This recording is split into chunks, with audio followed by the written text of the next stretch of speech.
Hello, everyone, and welcome to Revolution Esports. We here at Revolution are excited to bring you another awesome season of Overwatch. This will be our third season, but really our sixth. I'm Maddie here today with Worst once again, and Shape, our lovely producer. As we get ready to get going here, we have 6ixGuns taking on Soesic Esports. Yeah, this is the semifinals of the playoffs here in season 3 of Revolution GM Division. This should be a good match. 6ixGuns and Soesic should be a pretty even match too. I'll be going to a little bit of pause here, some wrong bands. And speaking of bands, the bands for this match here today and for the entire GM playoffs will be the Overwatch League bands for this weekend. So, Ball, Bagita, May, and McCree are all banned here, which will definitely change up the strategy a lot, especially on Lijiang and Control Center and Night Market. Yeah, absolutely, and you have to wonder if these bans could maybe affect either of these teams today. You're not really sure what a lot of these players might actually have in their back pocket, and if these bans take away one of those picks, it could have a major impact on the game. But you have to ask yourself here, which team will be coming out on what? So far, we have what's looking to be normally when you see 6ixGuns come out with all on the bench, it's normally not a double main tank look, but you never know. We're actually going to have all coming in, so actually the substitution to come through, maybe we will be seeing that double main tank look, which is something we've seen from them in the past. But the main point with 6ixGuns is you never know. 6ixGuns throughout the entire lifespan have been a team that goes against the mold. They kind of switch things up. Sometimes they're playing a Sigma Zarya for no reason, it seems, and then other times they're playing some might matter, but it always changes with 6ixGuns, and you got to think that these bans would probably hurt Soesic more than 6ixGuns. As 6ixGuns is practiced on so many different things that Soesic, which might have been screaming the meta before this point, which was the Ryan McCree May, which that may impact them a lot more than 6ixGuns, who can always bring out their pocket strategy. So you got to think as we go in the night market here. Oh, maybe we're not going to the night market here. We don't know. It's all like 6ixGuns. We don't know. It will be Gardens. CZ. Yeah, Everything so got changed up as it does seem that yeah, it will be Gardens here today. So you typically see a lot on this map. You see Farah, Mercy, some dive, and Farah has a lot of really just line of sight control because of the tower. And we see a couple times, and in the playoffs specifically this time, we've seen this map go towards the team that is most comfortable with Farah, or this round go to the team that is most comfortable with Farah, and that the Widowmakers have been less than successful when not really propped up by a diva. So you're really looking here is great diva play from either of these teams to shut down an opposing Farah, if there is one. yeah, and a bit of a change up on the maps. Obviously, probably some just technical difficulties to get us started here. But either way, it will be Don Tony and all getting us started here on the tanks, which is something we were talking about before, where you tend to see the double main tank look. But again, like you said, with 6ixGuns, you never know what to expect. And over on the side of Soesic, it's looking like an Orisa comp, but they're actually going to be running Tracer Sombra. So it'll be interesting to see how that Orisa stationary line in the sand kind of hero works. Actually, it'll be a swap over to the monkey. So yeah, it'll be a dive look for Soesic here. Yeah, and the Sigma look here obviously is not diva, so it's very complex to really what would the ramifications of it are. But you got to think the Sigma is so much more stable and will definitely repel this monkey. Yeah, the dive coming in early here, but 6ixGuns are actually going to be pushed into the point here as they get the pick over on a Norse dude. So Soesic, they're going to be down one and backing up to try and stay on the point for now, but the rock's going to come in from the Sigma, so 6ixGuns, they're going to be doing a good job of controlling the space on the point so far, and Soesic trying to just get a reset and get going back onto this point before it flips over, and you will actually be seeing this touch coming through here as Kel manages to get on the point, but will lose their life for that, and 6ixGuns will be taking the first cap here. Bit of cleanup coming through, and the monkey actually in trouble here. Norse dude forced to back up, but he will be getting the healing, so Soesic on their back foot now, and 6ixGuns, they're looking to just hold the momentum. Yeah, it does seem that Soesic will actually struggle on the dive. If they don't kill the Baptiste immediately, that's like their only dive target. You can't go on the Lucio because he's too fast to run away. You can't go on the Reaper because he's a Reaper. And you really can't go on the Tracer either because the Tracer will be doing their own Tracer. So they have to go on the Baptiste, but the Baptiste has a lamp, so... And the dive coming early here, and it's actually going to make the Baptiste window pretty ineffective for 6ixGuns, but a Sigma ult in response, so that's going to get a couple of tanks in the air, and Norse dude, he's going to go down. Kel losing the mech as well, so with no tanks, it's going to be very hard to push him for Soesic, and the ults are going to keep coming out, though, from either side. So the DPS trying to make this one happen here as the Blossom's going to come out from death, and in the meantime, you saw the Pulse Bomb come out from Coachon, but it's looking like a fight win here for 6ixGuns. Yeah, you saw, even though they do eventually end up killing the Baptiste, the lamp allows the Baptiste to live long enough that it forces important cooldowns out from Soesic's dive. And when dive doesn't have those important cooldowns, they'll almost always lose the fight, especially if they haven't killed someone instantly. and you can't really do that with a Baptiste Immortality. You have to get him hacked. So we're looking on Yondu here with the EMP. He has to hit that Baptiste.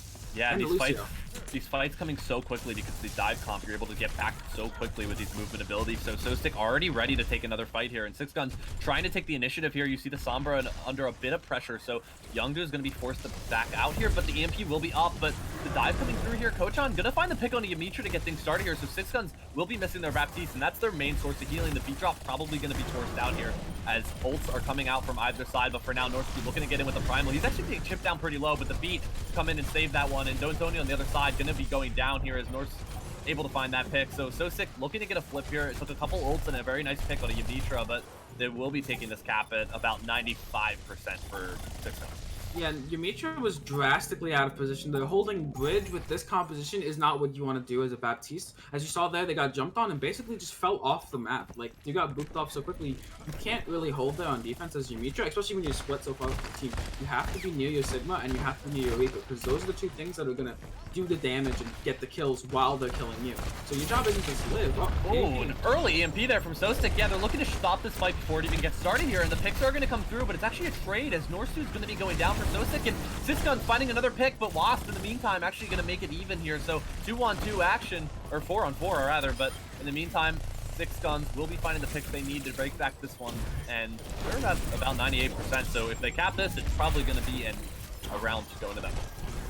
Yeah, you saw the EMP coming out so early, and the monkey of Northsu got rocked off the map by all very early as they try to clean this point up. But this should be all that they wrote. This should be over. Only the D.Va left to contest to get boops up. Yeah, this will be over. But you saw that despite the EMP coming out, you still had a Reaper alive. You still had a Sigma alive. With these characters are so deadly to your dive comp because you are so squishy and it's so hard to kill them. So if you don't kind of EMP them up and kill them quickly, it's extremely difficult for you to actually win that fight. But actually unfortunate that Northstu did go off the map there on the monkey, but the Rock is a very strong ability from Sigma, and reason why you pick him. So yeah, so many more fights it seemed in that round just because of, like I said earlier, the dive coming out from either side. You were able to just get back to the point so quickly. So definitely a lot going down, and that allowed for so many more ultimates to come out than what you'd normally expect on a round like King of the Hill. But in the meantime, 6ixGuns looking to go to this Orisa Sigma, so they're going to probably just try and set up on point here. However, Death will be taken to the skies on the Pharah. We actually have a bit of a Pharah duel coming out here, so we'll see how that goes. Yeah, Soesic actually opting into the dive once again, but with the Pharah, it should be a lot easier for them to try and take point control immediately. A long rotation coming out here from 6ixGuns, but they actually just gave up complete point control. Soesic didn't go to point because they can't really maintain it all the time, but they'll be looking for the DPS to find angles. Yeah, and meanwhile, on the ground here, as the Pharah battle continues to break out in the sky, you're going to be seeing Kel try and get into the backline here, and he will find a pick on the Yamitra for his efforts. So 6ixGuns getting a bit split, and he's actually pretty out of position here, and Soesic looking to capitalize on that, and they will as Northstud finds that pick. But in the meantime, the Pharah duel going to go over the side of 6ixGuns as Death finds that pick, but the res should be able to come through here as 6ixGuns is getting cleaned up on the point. Yeah, that was so difficult there for 6ixGuns as you grouped up in a little corner, but you gave Monkey and D.Va like complete angles on you where you couldn't shoot them, but they could cleave you safely. So once you do that, the fight's kind of over. You also have the Tracer and the Pharah poking into you. You're gonna lose that poke war, or not poke war. You're just gonna lose in general because there is so much damage coming into your backline. Yeah, and despite losing the first fight here, Death actually is going to have a barrage for this fight, and meanwhile, Youngdu is only at about 30%, so definitely a quick barrage here from Death, and if he opts to use this one, 6ixGuns could break this point open a lot quicker than expected. In the meantime, Kochan finding a pick on the Yamitra. It's a battle of the Tracers, though, as Riri responding with a pick on the Wasp, so now it'll be an even fight here as Northstu looks to change that with a nice pick on it all, and 40% building here for Soesic, and it doesn't seem like 6ixGuns has the weapons they need to break this one open quite yet, as Don'Tony going to get forced down to a rough spot, probably looking to go down here as Kel cleaning that one up. But in the meantime, the Immortality Field will be stalling things out a little bit, allowing Don'Tony to live, and Soesic might have actually overcommitted a bit as Riri will be finding a pick on the Kel's mech at least, so 6ixGuns, they have a pretty good fight winning opportunity here with the D-mech. But now you're seeing the problem of 6ixGuns comp, where the Sigma and the Baptiste are very stationary, and they're going to be moving together, but the dive comp can just so punish the stationary targets when there's no one else to help them, no Reaper or anything else, so you have to rely on Riri. Quick initiative coming in here too. Northsuit trying to get in there early, but in the meantime, Youngdu, given that space by his monkey, was able to find the pick on the death. So now the fight breaking out over towards the backside here. Kel actually able to get that mech back thanks to the healing coming out from Lyke. And now on the point, you're going to be seeing Owl try and get the flip here as it's already 85% for Soesic. So a bit different than what we saw in round one, whereas 6ixGuns was the one with all the percentage there. But for now, the bomb will be coming out on the point, and the picks are coming through for Soesic. Still Death trying to get in there and make things happen with this barrage. He's kept it all around the barrage to come out as well. And that's going to find 2 and almost 3 here is Riri getting the DMAC with the barrage. I'm not really sure what happened to the kill feed there, but in the meantime, Kochon finding All and Dontoni killing Kochon. This is actually a really good fight coming in here for Soesic. They do have the barrage available, and Owl is on the Sigma and not the Diva. So what you want to be doing here as the Pharah is taking a long angle and then just pressuring down. The Sigma has to use his shield, and once his shield is pressured down efficiently, you can just barrage, and it should be pretty clear for you. So they just do the same game plan, surround them, take angles on them, and just let the DPS do damage. That should be the full game plan. Yeah, and with no Diva here on the side of 6ixGuns, you're going to have to watch out for this barrage. Youngdu able to drop that in at any point in time, but the picks without the barrage are coming in here for Soesic, as Youngdu finishing off Death with the barrage as well, and now a fight breaking out onto the point, but it seems like Soesic has the upper hand for now, as Northsuit finding a pick on a reread to really keep it that way, as Dontoni trying to make this thing stay alive with this monkey, and the primal was out for a little bit, but now that that's gone, you're going to be seeing him get chipped down pretty quickly here as Al tries to get back onto the point of this Reinhardt. Interesting stall choice, but he'll be going down very quickly as Youngdu cleaning up on the Spara, and there's really nothing you can do right now if you're 6ixGuns against the Spara, just trying to break into the point, but it's going to be pretty impossible here as Soesic, they just have the ults and the sustain to lock this one down. 6ixGuns trying to get back into this one by one. The pulse bomb to come out and catch Legola, and that was actually a very nice group there to make sure that one happened. But either way, Soesic will be taking the second round. But yeah, the Sigma there for Al, outside of the one with Rick Flux he had with 4, the Sigma didn't really achieve much of anything. Most of the damage coming out there from Soesic actually just goes through the shield, the Coalescence, the Winston, or it just goes around the shield. The Pharah, the Tracer, these kind of characters, they do damage.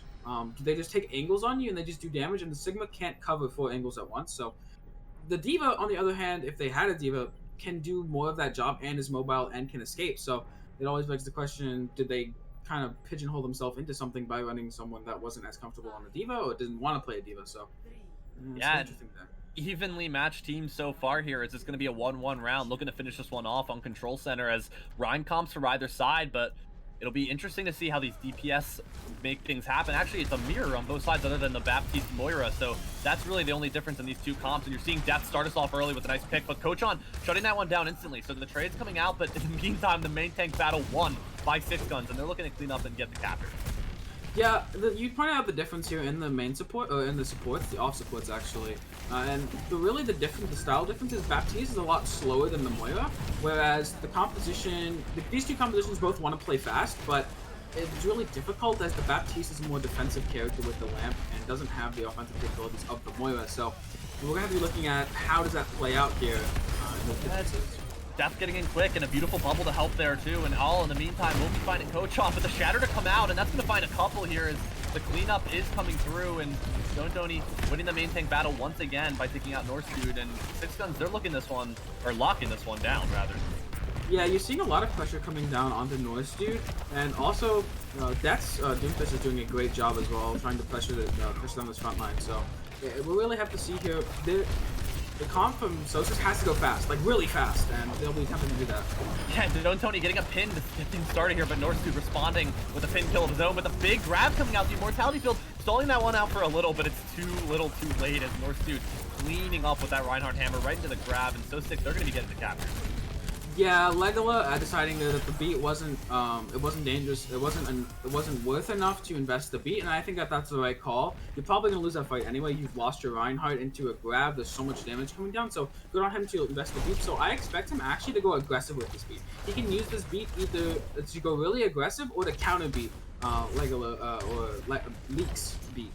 Yeah, but you're probably not going to be seeing Leak speak until the grab comes out here over on the 6ixGuns side, and Al holding that one for now. The shatter to come out, and that's going to get Riri on the ground for a little bit. In the meantime, the grab coming out, and yes, the beat that we were talking about just getting used there is Dontoni getting in with a pin and a shatter of his own. That's going to knock down 3, so Dontoni cleaning house here for 6ixGuns, but Life trying to cancel that one out by getting the boot kill onto Dontoni, but either way, the Doomfist coming in, and actually Soesic finding the picks they might need to get back into this one, but Riri trying to lock this one down with the Blossom, and 6ixGuns, they are cleaning up on point here, and Soesic trying to push back into this one, but it'll be to no avail as 6ixGuns gets the cap. Yeah, really close fight. They're forcing Riri to use that seal up, and now Coach on with the Blossom his own and the available. These are two very aggressive ultimates that when used properly can basically win you a team fight, especially when there's nothing to counter them on the side of 6ixGuns. But we could see out here a punch to stop the Reaper ult, but the Coalescence alone probably do a lot of damage. Yeah, and it's all about this Immortality field, as you're going to be seeing a grab coming out pretty soon for Kel here, but in the meantime, Tony going down, so that's not a good way to start the fight for 6ixGuns as they look to lock this one down, but Yongdu getting a bit ambitious there. He's going to be going off the map, and picks coming in from either side, really. The DPS doing a very good job, but Kochon finding 2 with that Blossom, and like shutting down Death as well, so Soesic seems to still have a bit of the upper hand just because of this charge Zarya, but as I say that, Riri taking that one out, and Tony, he's back to the point now, so Dimitra popping the window as well up top to make sure 6ixGuns really locks this down, and this could be a first map win for them, but a Blossom coming out from Riri, that's going to be finding Yongdu knocked up into the air a little bit, and that actually paid off for 6ixGuns. The cleanup coming through, good job by the DPS to really make sure Soesic can't push back into this one, as Tony trying to just get things finished off here with this Rhine, and you'll see 2 picks coming through for him. Kel getting D-Mac the grab to come through, really making sure Kel doesn't get a touch on this point, and 6ixGuns, they'll be taking map 1. Yeah, I think Yongdu going off the map there was absolutely disastrous for Soesic and really sealed that fight. No more damage, there was only Kochon available, and he got cleaned up fairly quickly. That fight should have been Soesic's to win. They had the ult advantage, but a little bit of a misplay and also a couple outplays coming out to really seal that fight for 6ixGuns. Yeah, it happens to the best of us, as you yeah, it happens. Going off the map a little bit there, but either way, very clean round from either team, and really clean map in general. You saw what was a one-sided night market and also a one-sided gardens, really, and so when you came to that third round, it could go either way, and you saw fights actually end up going either way for these teams, so it'll be interesting to see how that carries over to our other maps today. Yeah, and you did kind of see a glimpse of what 6ixGuns might be trying to do more, but will be coming out here, but what they're trying to do there with their different strategies, running a kind of like a half dive, half stationary comp with the Baptiste and the Sigma. It's variable how well that does it. I think it's very map dependent, especially that might be why Al's coming out, trying not to run that strategy anymore. So on Dorado, we could see a couple different looks from either team, but there's the opportunity of a Pharah, and there's also the opportunity of a spawn camp, and Pharah is one of those characters that can break a spawn camp fairly easily. Not fairly easily, but it's one of the best characters to do so. Yeah, and I would argue that the stationary, half kind of flanky dive comps is something you are probably only going to see on these control maps because it allows you to lock down the point and lock down the area, but in the meantime, be putting pressure onto the team as they try and push in. And obviously, when you run Sombra Tracer, those are quick heroes that are able to get in, get out, so it allows you to put a lot of pressure on the enemy team on their walk-in, and then also have those big ultimates like the Pulse Bomb or the EMP to really lock down a certain area of the map. So once the fight breaks out on point, these dive heroes, they aren't useless. They can still get to the back, and they can use their ultimates to really make sure that the fight goes to the way of the stationary tank line. Yeah, so yeah, correct. Sorry. But also on Dorado here, Soesic has shown that they're probably more of a more standard kind of team. So coming out from Soesic, I think I can probably judge what they're going to do better than I can do what 6ixGuns is going to do. But that's just generally any time. But we'll probably most likely see here Ranzaya with Doomfist. That always works. We saw that yesterday's GM game worked very well for both teams. So definitely some variety you can do here. You can pull out a dive comp, although I wouldn't recommend it, as we have seen it get dismantled by the fact that we will actually be seeing here a pull hook combination. Not very rarely seen. We've seen this before, and we've seen it work with varying levels of success. It works when a team decides to when a dive comp decides to jump on you. The hog is just such a threat to you. The scrap gun does so much damage at close range, and a hook can basically kill any diver as they're trying to leave. So it's very dangerous then, but in a match where even 6ixGuns here running just a Sigma, the Sigma shield is all you need, or the Diva Eat is all you need to stop a halter combo, and hog gets generally less value than a Sigma does outside of the halt hook. So I would generally just say just run Oh, never mind. You Yeah, just see a but whole pick as you yeah. say that, I see you getting picked off instantly, so maybe they predicted that positioning coming out, and you're actually going to be seeing a swap here, so yeah, that was brilliant, actually, using the pool hook to get the picks early and then swapping to the comp that they want to play, so very nice start there from Soesic, and they obviously have been practicing that one for a while. They know what they're doing there. So they've bamboozled me, have they? They tricked me into thinking that's what they were going to run, and instead it was set strategy to get a pick. Very well done by them to see you not really out. Should have just eaten the, if they were looking out, they could have just eaten the halt and wouldn't have done anything, but obviously not paying enough attention there. The dive com now coming out. Yeah, keep your eye on Riri in the back line too, trying to make this Widow not work over on the side of Soesic, and Haisuya will be getting a D-Mech in the meantime. Norse Dude, though, finding picks, so Soesic still with the upper hand thanks to this main tank play coming out from Norse Dude, but in the meantime, Legola shutting that one down, and Haisuya winning the Diva battle for now is like picking off Riri as well, so going either way here, but it seems like the advantage is going to be going to Soesic as they are finding the picks that they need to really make this one work. Yeah, you actually saw a really clutch anti-nade come out there from the honor of Soesic, which really pressured them down and allowed that dive to work so well. Because without it, I think Norse Dude would not have been able to find the value he needed on that win, and probably would have just died and traded his life for nothing. So the anti-nade really just key there, and I guess the Diva wasn't there to eat it either. So, yeah.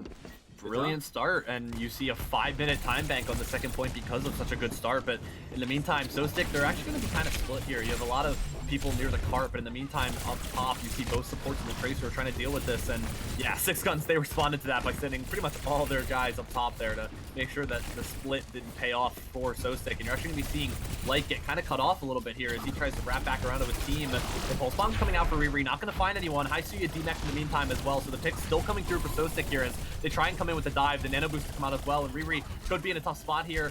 Blinks may not be enough to save Riri as he's on his way out, but actually on his way back in here is Riri finding the pick on a Yongdu, so the picks still do come in for 6ixGuns, but it's just not enough to win a fight so far as Soesic, they've been locking this one down. I know it's super tempting as a Diva to try and jump on the Widowmaker when she seems alone, but when you don't have any follow-up on vertical high ground dives, because you only have the Tracer and the Tracer can't follow you, it's just a death trap, and you saw that there as a bomb will come out, try to stabilize this thing, but finds nothing. But you saw it early in that fight. Haisuya went super aggressive on the Widowmaker, and the team from Soesic just get booped off. Brilliant peel there from Norse Dude, really making sure that Blossom couldn't find any value in the beat to come out as well. So Soesic going aggressive off of what was a beautiful play. The bomb to come through in the back, that's going to find Yamitra, so not a bad way to start the fight here. The Sigma ults come out in response, so Soesic might be actually getting locked down here thanks to the Sigma ult, but no, as the main tank continues to find value here. Norse Dude doing a great job this fight. The tank play all around from Soesic has been locking down 6ixGuns so far. Not much they can do here. Yeah, 6ixGuns staggered that fight out a long time, so they got a lot of time stalled off the clock, but still actually a really good fight for Soesic there as they push in and they started the fight with a primal and they're leaving the fight with a primal. So yeah, with a staggered fight, you got to think if Soesic used ults at the beginning, they'll probably have ults at the end. So on this recontest, it's gonna be incredibly difficult here for 6ixGuns trying to push into this. Yeah, and you have to ask yourself if this Reaper pick is going to work out here as Death. He's been getting taken down by this Widow so much. The Blossom not working out as well in the last fight, so it might be time to get off of that Reaper here as the damage is coming through for Soesic. They're able to lock down the point, and it's thanks to this Widow play that really can get picks before the fight even breaks out. But Death, he's going to stick to this Reaper, so he's going to try and make it work. Yeah, Don Tony finally swapping off with the Winston. The composition extremely split in what they wanted to do. The Sigma, again, just seemed like it was kind of useless in the fact that it just wants to stay still. It can't go super aggressive. But your composition wants to go super aggressive. You have a Reaper, you have a Lucio, you have a Moira. You want to be going super aggressive, and now we do see here actually a swap over to the Ryan Zarya. And the Doomfist, too. And the Doomfist. Another aggressive comp. They'll be taking point early here. Yeah, and actually, a bit of an interesting thing here is you see the defensive team actually switch over to play a bit of offense as they go onto the payload, and it'll actually be Soesic trying to push into 6ixGuns here, which is supposed to be the other way around, but Riri, a double pulse bomb kill, stuck that one to the Rhine, and there was really nothing that Soesic could do there other than go down to that pulse bomb, and the cleanup coming through for 6ixGuns, they are trying to gain some momentum here as they've been getting pushed thus far. Yeah, and you see this again, Yamitra on the Baptiste instead of what would usually be a Moira in this position. So you're seeing them want to take a more defensive kind of style because that's what the Baptiste wants to do. It controls space a lot better, like in defensive space a lot better, but it's worse at like going aggressive. So on the defense, it obviously has its merits, but that means they're not going to be trying to push out and go super aggro onto Soesic. Yeah, Riri off of the Tracer as well, going to the Reaper, so a mirror matchup here for the DPS, and you'll be seeing a mirror beat drops as well. So the only difference we've seen all match is that the Baptiste Moira has been a totally just different style for either team, and it's a bit of a battle of concepts here in terms of supports. And you'll actually be seeing the picks come through here for 6ixGuns though, as they're going to find two, and the pull coming through as well, or not pull, I guess it was a boop or something from the back, but it pushed all the members of 6ixGuns forward, and Soesic was kind of knocked into their way. But either way, the picks did come through for 6ixGuns, so they win another team fight in defense. Yeah, Soesic tried to push through, but it got halted in some way, or was just repelled in some way, and so the BAP Ant Matrix just totally ate them alive there. You could see actually the opportunity just, yeah, they're just gonna push card. I was gonna say, you could probably just push card here and not take that upwards battle, because it doesn't fade you as much when they have that Baptiste. Yeah, and the minute 6ixGuns goes aggressive, the Blossom is ready here for Kochon to shut that one down, and you're going to be seeing 6ixGuns looking to drop in here, and that will get started, but the flank coming through already, you're going to be watching for this Blossom, but no, Tony turns around and smacks him right in the face, and the Meteor Strike to come through with this grab, and that'll definitely lock this one down here. 6ixGuns, another team fight win on defense, and you're seeing the time bank get chipped away slowly but surely, and it's thanks to this great third point hold coming out from 6ixGuns. Yeah, really well done job by them. Kochon had to be the real difference maker on the flank there, and was slapped up by D'Antoni, by D'Antoni, as you said. So we really have to see here. The grab is available and no beat from Legola. Cal just has to go fast with his Graviton. Yeah, the grab got early. The Blossom to go with it as well, but an Immortality Field's going to keep the tanks up for a little bit here as damage coming through, a Shatter to come out as well, but that won't be finding anyone on the ground quite yet as the window to come out in the meantime, and that was put in a bit of a weird spot. Might have gotten knocked around or something, but it doesn't matter either way. Soesic finally finding the picks to look just as dominant as they did on the first 2 points here as 6ixGuns, they'll be on their way out. Yeah, it was actually really good positioning there from 6ixGuns, getting that lamp to live so long. But we're going to see the recontest here, the Reaper ult available for Riri. It's going to probably be a teleport into the backline and ultimate, but you do see Leak has that sound barrier to counter, so it's going to be difficult. Yeah, especially with Riri dead. Yeah, the duel still being won here for Soesic, so the picks coming through, and 6ixGuns, they have managed to chew the time bank off pretty good, but it looks like their defense run ends here as Soesic will probably be taking all 3 points. I don't see a world in which 6ixGuns breaks back into this one. No, Soesic will be taking all 3 points there, as they kind of just had support ult advantage, and Legola, without the support ult, can't match the beat. A real big thing with when Lucio Mira is just that your support ult, the beat mirror is super important, and you should, if you don't have them at the same time, one team just has such a supreme advantage in a fight. Unless you have a grab to try and counter it, in a sense. It's weird to think that grab is the counter to beat, but the counter to an aggressive beat, if someone's trying to beat onto you, is to grab it and just force them to try and have to hold it. But yeah, without either the grab or the beat available for 6ixGuns, that fight is extremely difficult. You basically have double the health bars of everyone for about 2 to 3 seconds, and that's daunting task to try and beat that. Yeah, and actually for 6ixGuns, you're going to be seeing the Pharah Mercy look coming out again. So our second map seeing Pharah Mercy from them, and this just must be a comfort thing as you're seeing Death go back to this Pharah, and actually Riri taking up aim on the Widow. So this will be an interesting attack round, actually, coming out from 6ixGuns. If they decide to stick with that, I'm not quite sure if they're going to stick, obviously, because with the attacking spawn, you can swap at pretty much any moment.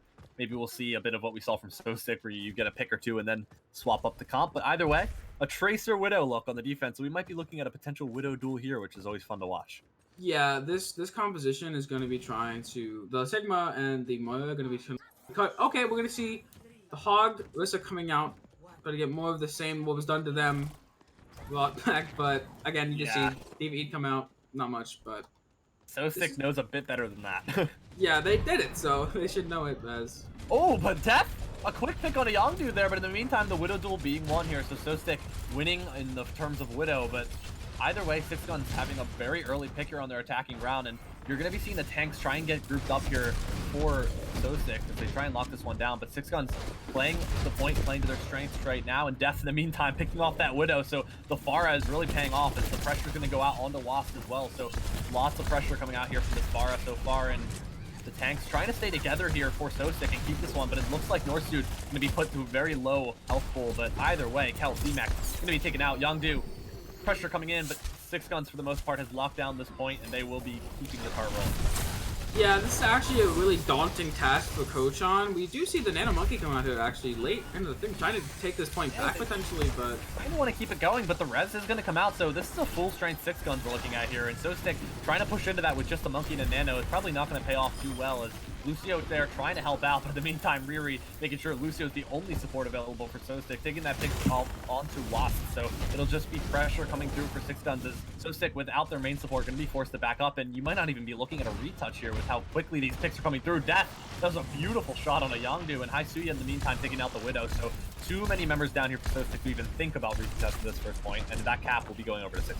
Yeah, this is a daunting task for Coachon on that Widowmaker. Not only they have to deal with the Fair, they have to deal with the Widowmaker, they have to deal with the Diva. They have so much to deal with, so you really have to look at Kel here. I think the Widowmaker just isn't going to get enough value as it's so pressured by so many different things, and you can't divert any of that pressure basically. You can only basically divert Diva pressure, but... Death coming out with that barrage, and good coverage there from Haisu to make sure no damage was taken, but Riri in the meantime taking out Yangdu once again with a nice Venom Mine there to help out, so Soesic on their back foot, the bomb to come out as well, and that's just a remech here for Haisuya, making sure that 6ixGuns stays full strength on this attack, and Soesic, Norse actually being caught out a bit here as he tries to maybe push back in there. I'm not really sure what that was, but either way, Soesic grouping up as they should be and trying to get back into this one.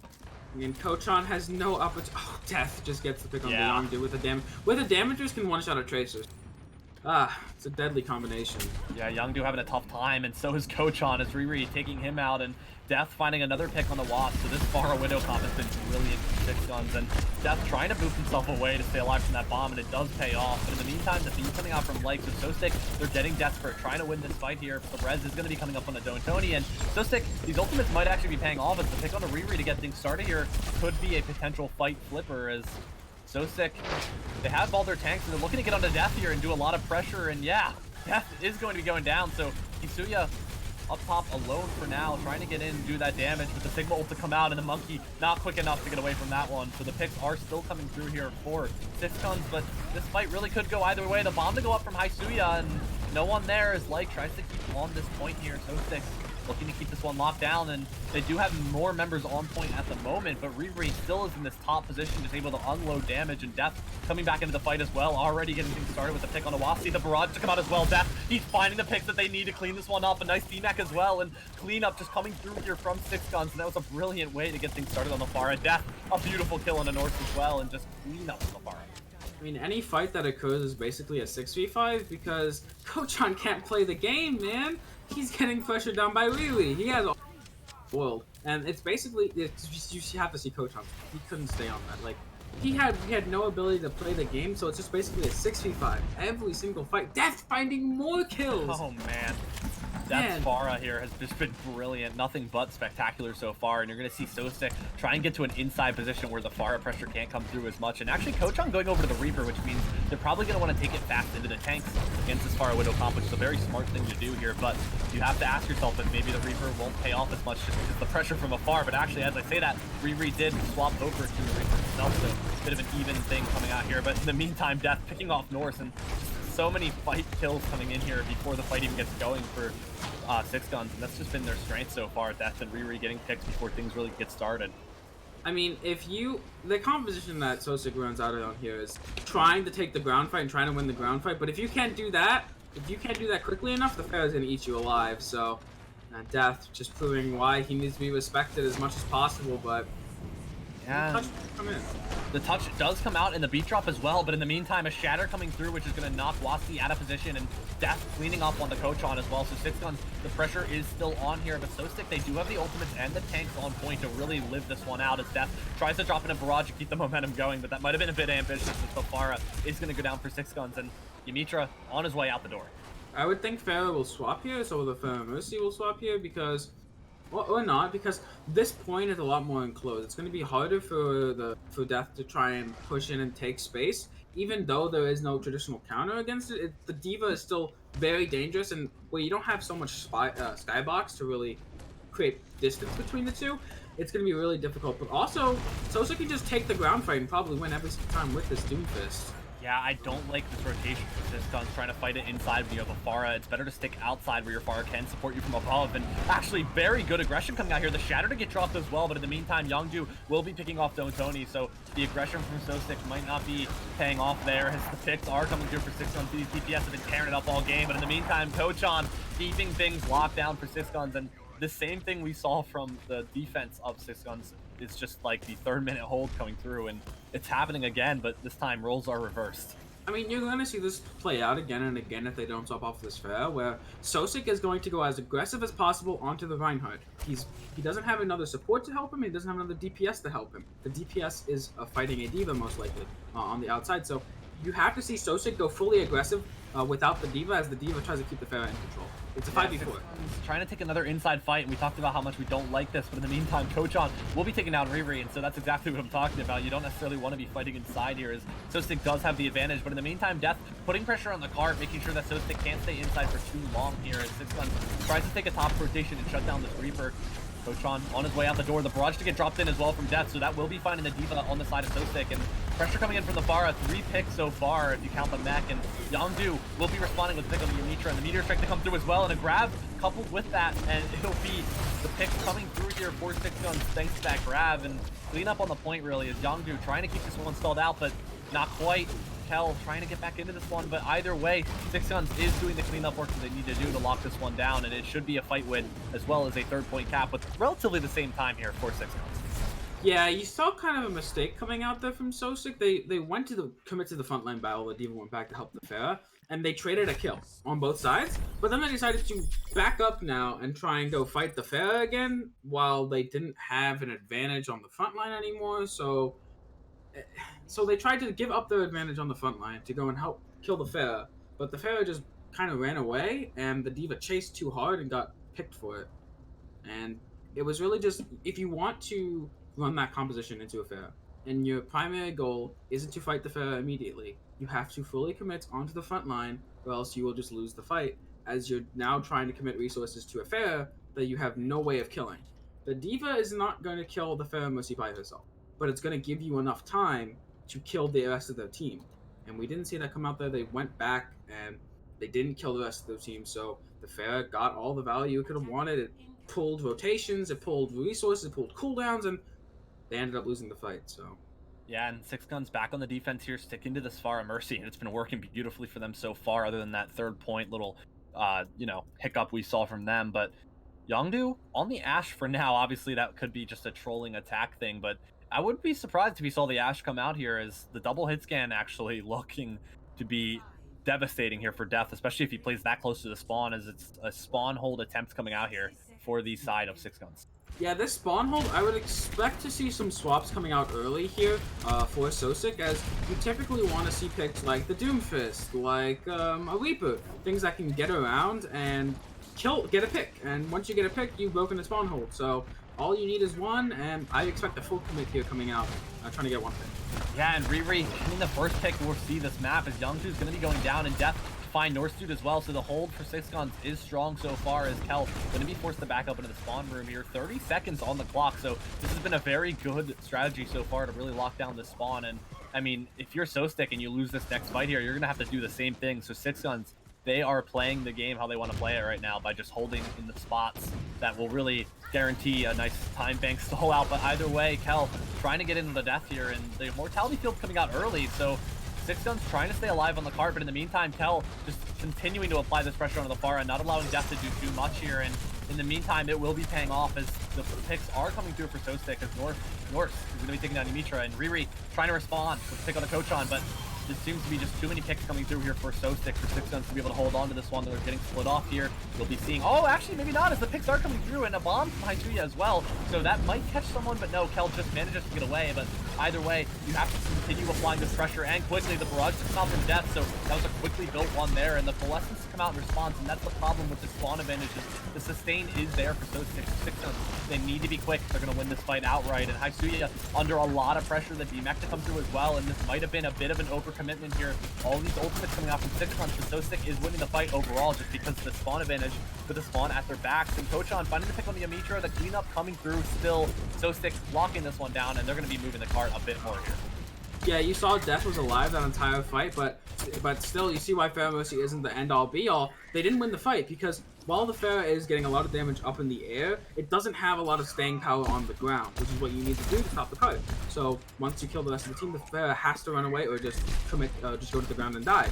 But we do see here, Soesic in a really good position. Death built up another barrage, but if the D.Va here from Kel is good enough to just DM it, and you should be fine. Yeah, but a Shatter coming out, gonna knock over both tanks. Death trying to get in quickly and respond with the barrage, but either way, you didn't have the support of the tanks here to really help you out. But in the meantime, North will be going down. The bomb's gonna go up as well, and that could be doing some devastating work there as Soesic gonna be going down to that one. So Kochon taking out Legola as well. The cleanup coming through. Soesic, they're gonna be capping first point in this overtime. Yeah, good job there from Yongju and Northstude. In the same mindset, kind of the punch coming out from the Doomfist immediately into the Shatter, winning in that fight. That's 2 picks coming out immediately, and that's really hard to come back with when only the barrage try and equalize. So, but Death going to be keeping on this Pharah here. We're going to be seeing how Don Tony plans to kind of live long enough for the Pharah to kill people. So that's all Don Tony has to do is just live long enough. Yeah, but Kochon making it hard, putting very early pressure onto the main tank here, and you'll see 6ixGuns trying to regroup on the high ground, but actually a bit of an ambitious attack here coming out. Yongju taking down the Pharah, using that Meteor Strike to get the high ground and killing Death in the meantime. So yeah, very good start there as Soesic, they do have the momentum to keep this one going, but Riri actually will be getting the DMAC on the Kel, so 6ixGuns looking to flip this one thanks to the work of their DPS and the Death.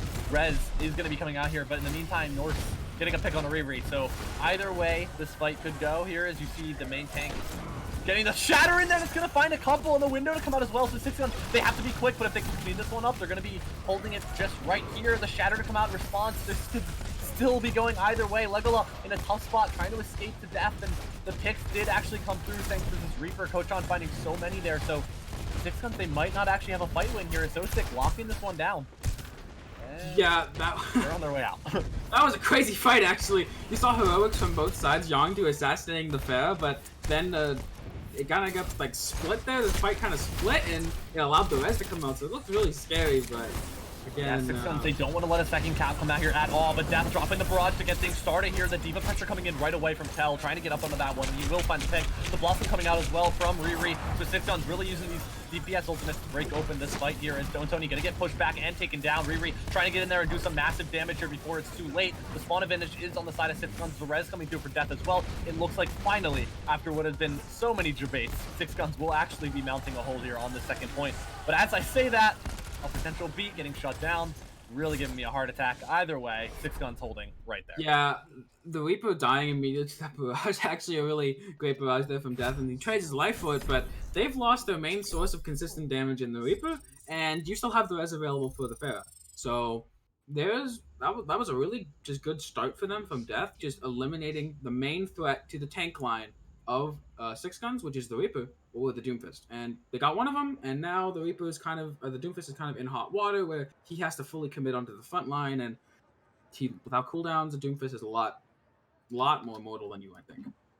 Yeah, but for what, 40 seconds? That was a very strong push coming out there from Soesic, able to almost break open 2 points against the side of 6ixGuns. So it'll be interesting to see where that goes, as you'll actually be potentially seeing a Hanzo here from Death, and I'm not sure if that's just like an early pick to just scout things out, or if he'll actually be sticking with that one. But a bit of a different look coming out here, a Sombra Soldier look for the DPS on the side of Soesic. So maybe you're looking at an EMP visor type thing, just to clean up on the point and really make sure 6ixGuns can't keep that one going the way that Soesic was able to, especially rolling into that second point. When it came down to the ultimate game and the spawn advantage, they're able to just push the way they wanted to, and so it'll be just a shutdown opportunity when you get those ultimates up for Soesic.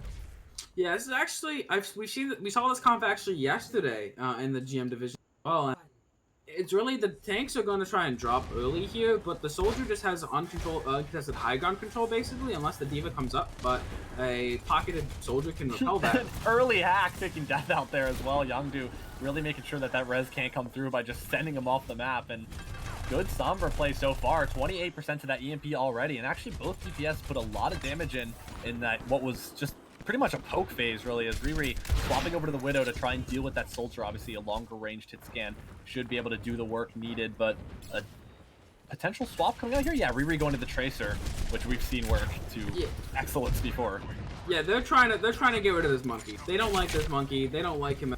So if this monkey ever decides to drop, the hog is going to be it. That's the thinking here. And we see the Hulk hook coming out and oh, not quite catching there. As I'm not really sure what happened to that Hulk, but either way, George will be going down. I see you putting on the damage from afar, but like the res to come up, but now you're looking at a no res fight here for Soesic as they try and break this one back open. I see you finding another pick on this hog, so it's been paying off so far. 6ixGuns, they are with momentum here, but either way, Youngdu putting on enough pressure to just try and build the CMP, and Kochan will have a visor as well, and 6ixGuns, they are actually finding picks to break this one back open. Death finding two, and the picks are coming through here. Haisuya finding another, and Death to find another as well, so 6ixGuns will be looking to have a first point cap here, it seems. yeah, you really see, I think the problem with this kind of style is you're not really committing to anything. With the Monkey Diva, you're just trying to run away. Against this Ursa Hog here, the Ursa Hog makes like, so you can't drop on top of them, so you're kind of running away. And when your tanks are just running away, they're not getting any value. So we gotta see them try and, but... Oh, a barrage for the sleep in response. Death getting knocked right out of the sky, and Wasp finding a pick there off a beautiful sleep. But like, will be getting the res, but that barrage for naught as Legola tries to respond with a res of his own and almost going down. That heal is just missing, but it will be full strength for either team thanks to the reses of either Mercy. But Soesic, they do have their combo that they've been looking for to really lock this one down. The Valk, the Nano, the Visor coming out as well. The EMP, they're committing everything here. Soesic trying to break this one open. The picks are coming through for them so far. Norse knocking them out of that mortality field. Brilliant play from him, making sure they can't get value out of that at all. And the hold coming through for Soesic. So what is it, 1-1 now? Yeah, it's 1-1. Soesic tied it up with a very good attack second round, really. That was actually fantastic, making so much out of so little, winning fight after fight after fight. So, yeah. Fight so far. Yeah, good job from Soesic and playing to the win conditions, basically, in that second fight, and allowing because they knew that on the attack, they knew that we can't have to commit so much to the Pharah. We have to try and win the ground game, and they won the ground game. Pharah stayed alive for the most of every single fight, but it didn't matter because they won. They just killed the tanks over and over again. So, it's well done from them. Playing against the Pharah is sometimes a tricky task, and a lot of teams get caught up in it. So, good job by them by focusing up. A closely contested playoff match so far from either side here. You saw what was a very dominant Lijiang for 6ixGuns turn into a nice overtime push for Soesic. So these teams, they're going at it, and you see different looks and different strategies as we'll be taking it to Volskaya for our next map, which is a map full of potential for strategies and different looks. So what we see will be in the air for now. Yeah, and Volskaya is also should be a pretty interesting map. You can see a lot of flanking DPS kind of styles on this map, so I would expect to see more Tracer, and that's always nice to see, but we always could just go back to the default of Doom Reaper. Doom Reaper, always such a strong thing, but Doom Reaper defense can get kind of punished by a lot of things, and one of the things you can punish by is Pharah, so we could see more of Death's Pharah as well here, since if the Doom Reaper is on the defense, they have to kind of play a little bit more controlled, a little bit more passive because they are on defense, but and Death can get so much more poke value down.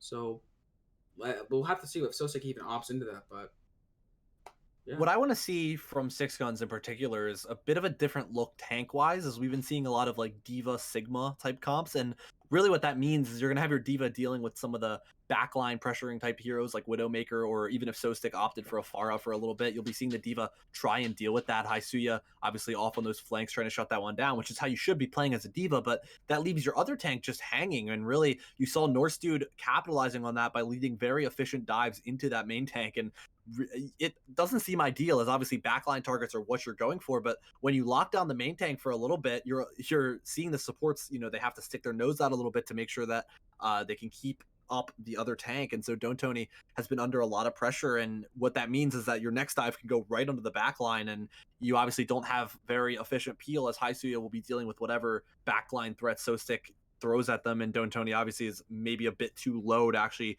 respond to anything. So it's been very interesting play here from 6ixGuns, opting to use like a stationary tank and one that really can't get the high ground, and then coupling that with like a tank like Diva that can kind of go all around on the high ground. And I mean, we've seen it before, but I just don't think this tank look is working, especially on Dorado. You saw just a lot of split play coming out because Soesic is doing a very good job of capitalizing on the fact that they have those heroes that need to be locked down, and they can also get back into it with pressure on the main I mean, tank.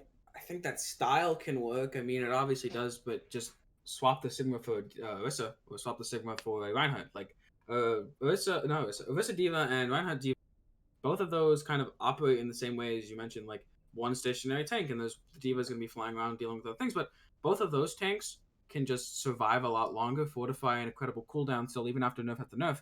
And Reinhardt is just a big, bulky body that can deny damage to the shield, whereas then the Sigma, 400 HP, the monkey Tesla cannon goes through both his shields and his shift, and he's just generally not as survivable as those other main tanks. So I think if you want to play the Diva here, you should be opting into like Orisa or the Reinhardt. Either one of those two, much more stable and much more less susceptible to a dive. Yeah, and I mean, we definitely saw a lot of that Sigma Diva coming out, and I think that's a reason why they might be struggling here. And I actually think the Orisa would be the best option to come out as well as the Diva, because it allows you to pull into what has been very good Pharah play so far for death. So you can combo pulls with the damage coming through. Obviously, Pharah splash damage really works when they're all coupled up in one spot, and it also allows them to maybe combo with some of the heroes Riri's been playing. Obviously, we saw a lot of Tracer, a lot of Reaper, so it allows you to kind of get in close and maybe finish off the pressure that comes in. So you can really couple your DPS with that extra tank, and that allows for Hysuya to get away with going off on those flanks and really making sure that the DPS for Soestick maybe can't respond to the plans of 6ixGuns. So all around, very good things could come out of running in Orisa with the Diva. But either way, we'll be getting things started here on Volskaya.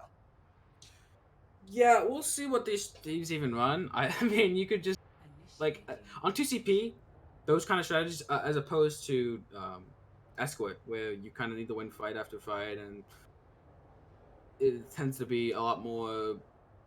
You have to have like a more like versatile composition. On 2CP, you can just get away with just winning 2 fights, and you won the map type. So that's all you really need here. So we could probably be seeing here Death's Fair coming out on offense if Soesic shows that they like to play Doom Reaper on defense.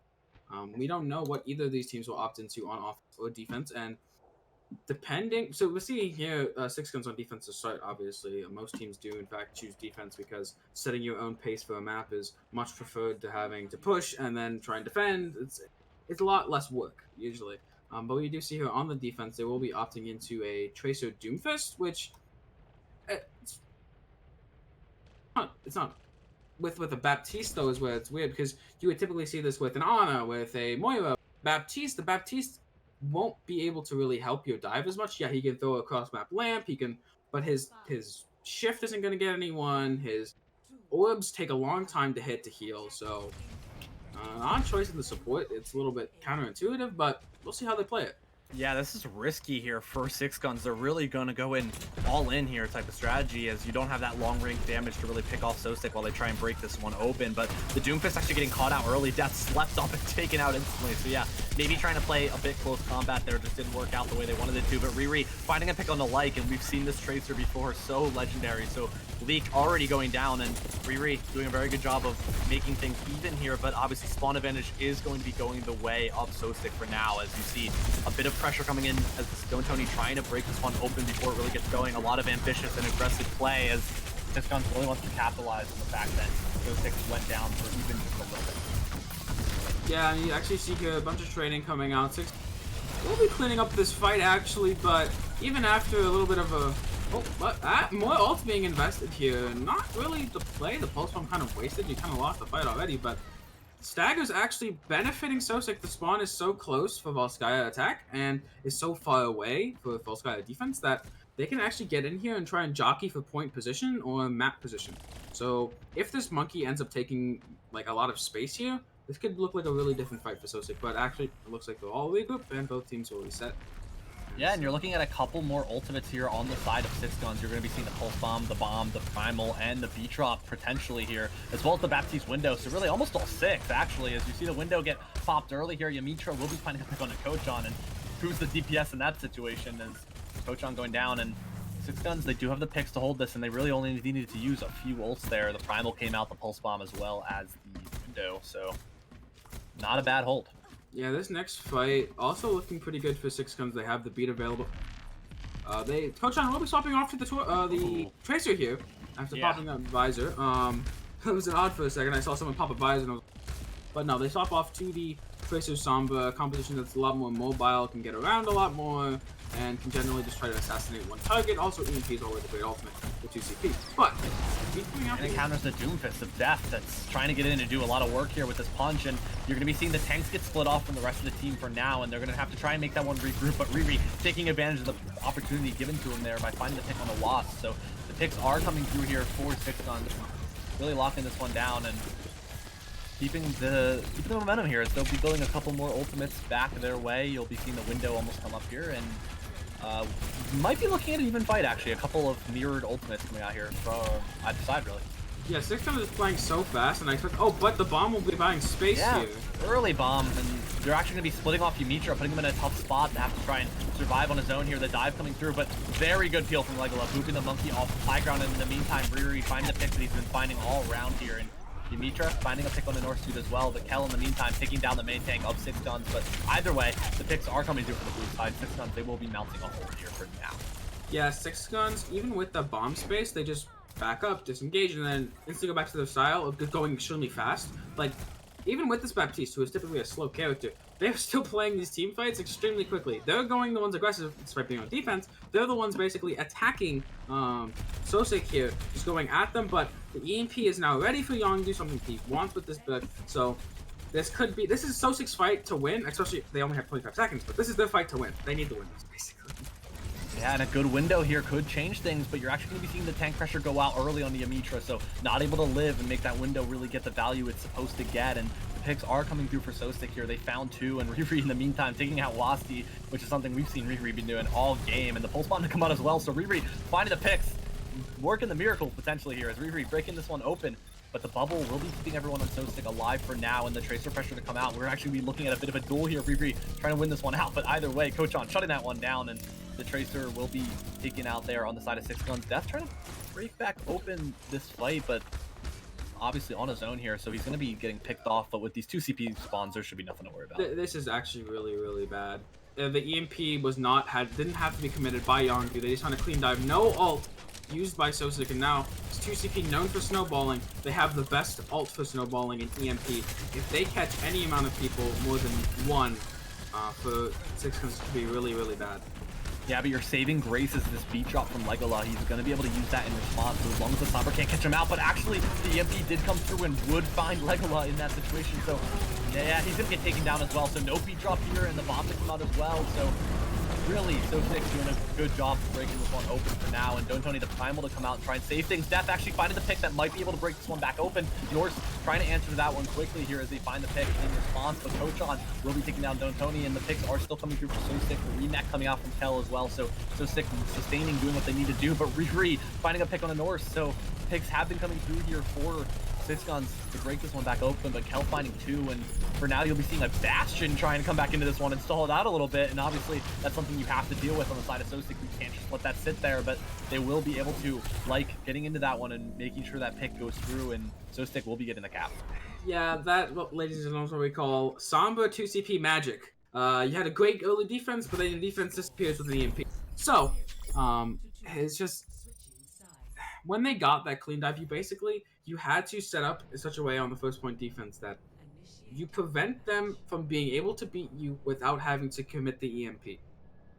They didn't do that. The Baptiste was alone by himself, and I think this is where you kind of see the problem with the Baptiste in a sense. It's like, yeah, he has a mortality field and all this other stuff, but it's like, if you aren't able to use that effectively, and the Amp Matrix, for all its glory, for all the glory of the window, Baptiste is the only character that will be using that window. Every other person on their team will be split away from him and diving. So, if you want to go aggressive like that, why not choose a Moira? A Moira that can, one, if it gets jumped on, disengage from it, and two, also help out with a dive by going aggressive with Moira looks. Like, the Baptiste was just an easy dive target at the last fight there that they didn't even have to commit EMP. And yeah, it was a great defense there from 6ixGuns on the first point, but a lot of that just disappears when there's a Samba, the Samba has EMP, and you don't position in such a way that makes it hard for them to win without the EMP. Yeah, and what was looking like a full hold potentially there for 6ixGuns has now turned into a 1 minute 41 time bank for Soesic, as they were able to break that second point open a lot quicker than they could the first. And so now the Sombra defense coming out, playing to their strengths. The Sombra was working, and Legola has got to do a better job at hiding with the beat drop to make sure that they can really get their team alive here as 6ixGuns. They will be opting for a Ryan Zarya look, so trying to just get set up on point. And so Soesic might have to do some damage here early to make sure that that comp can't get where it needs to go. And Cal trying to get in early on the up top pressure on the bridge, but pushed back for now. And 6ixGuns, they are being able to take this rotation that they want to take and maybe get on point. Not sure where they're going to go from here. They could opt to go to the Mega Room or maybe just jump on the point, but either way, it's just been a slow cooldown building time period for now. Sombra has to be the champion here, get a key hack on the Reinhardt Doomfist, or else this point will just be lost.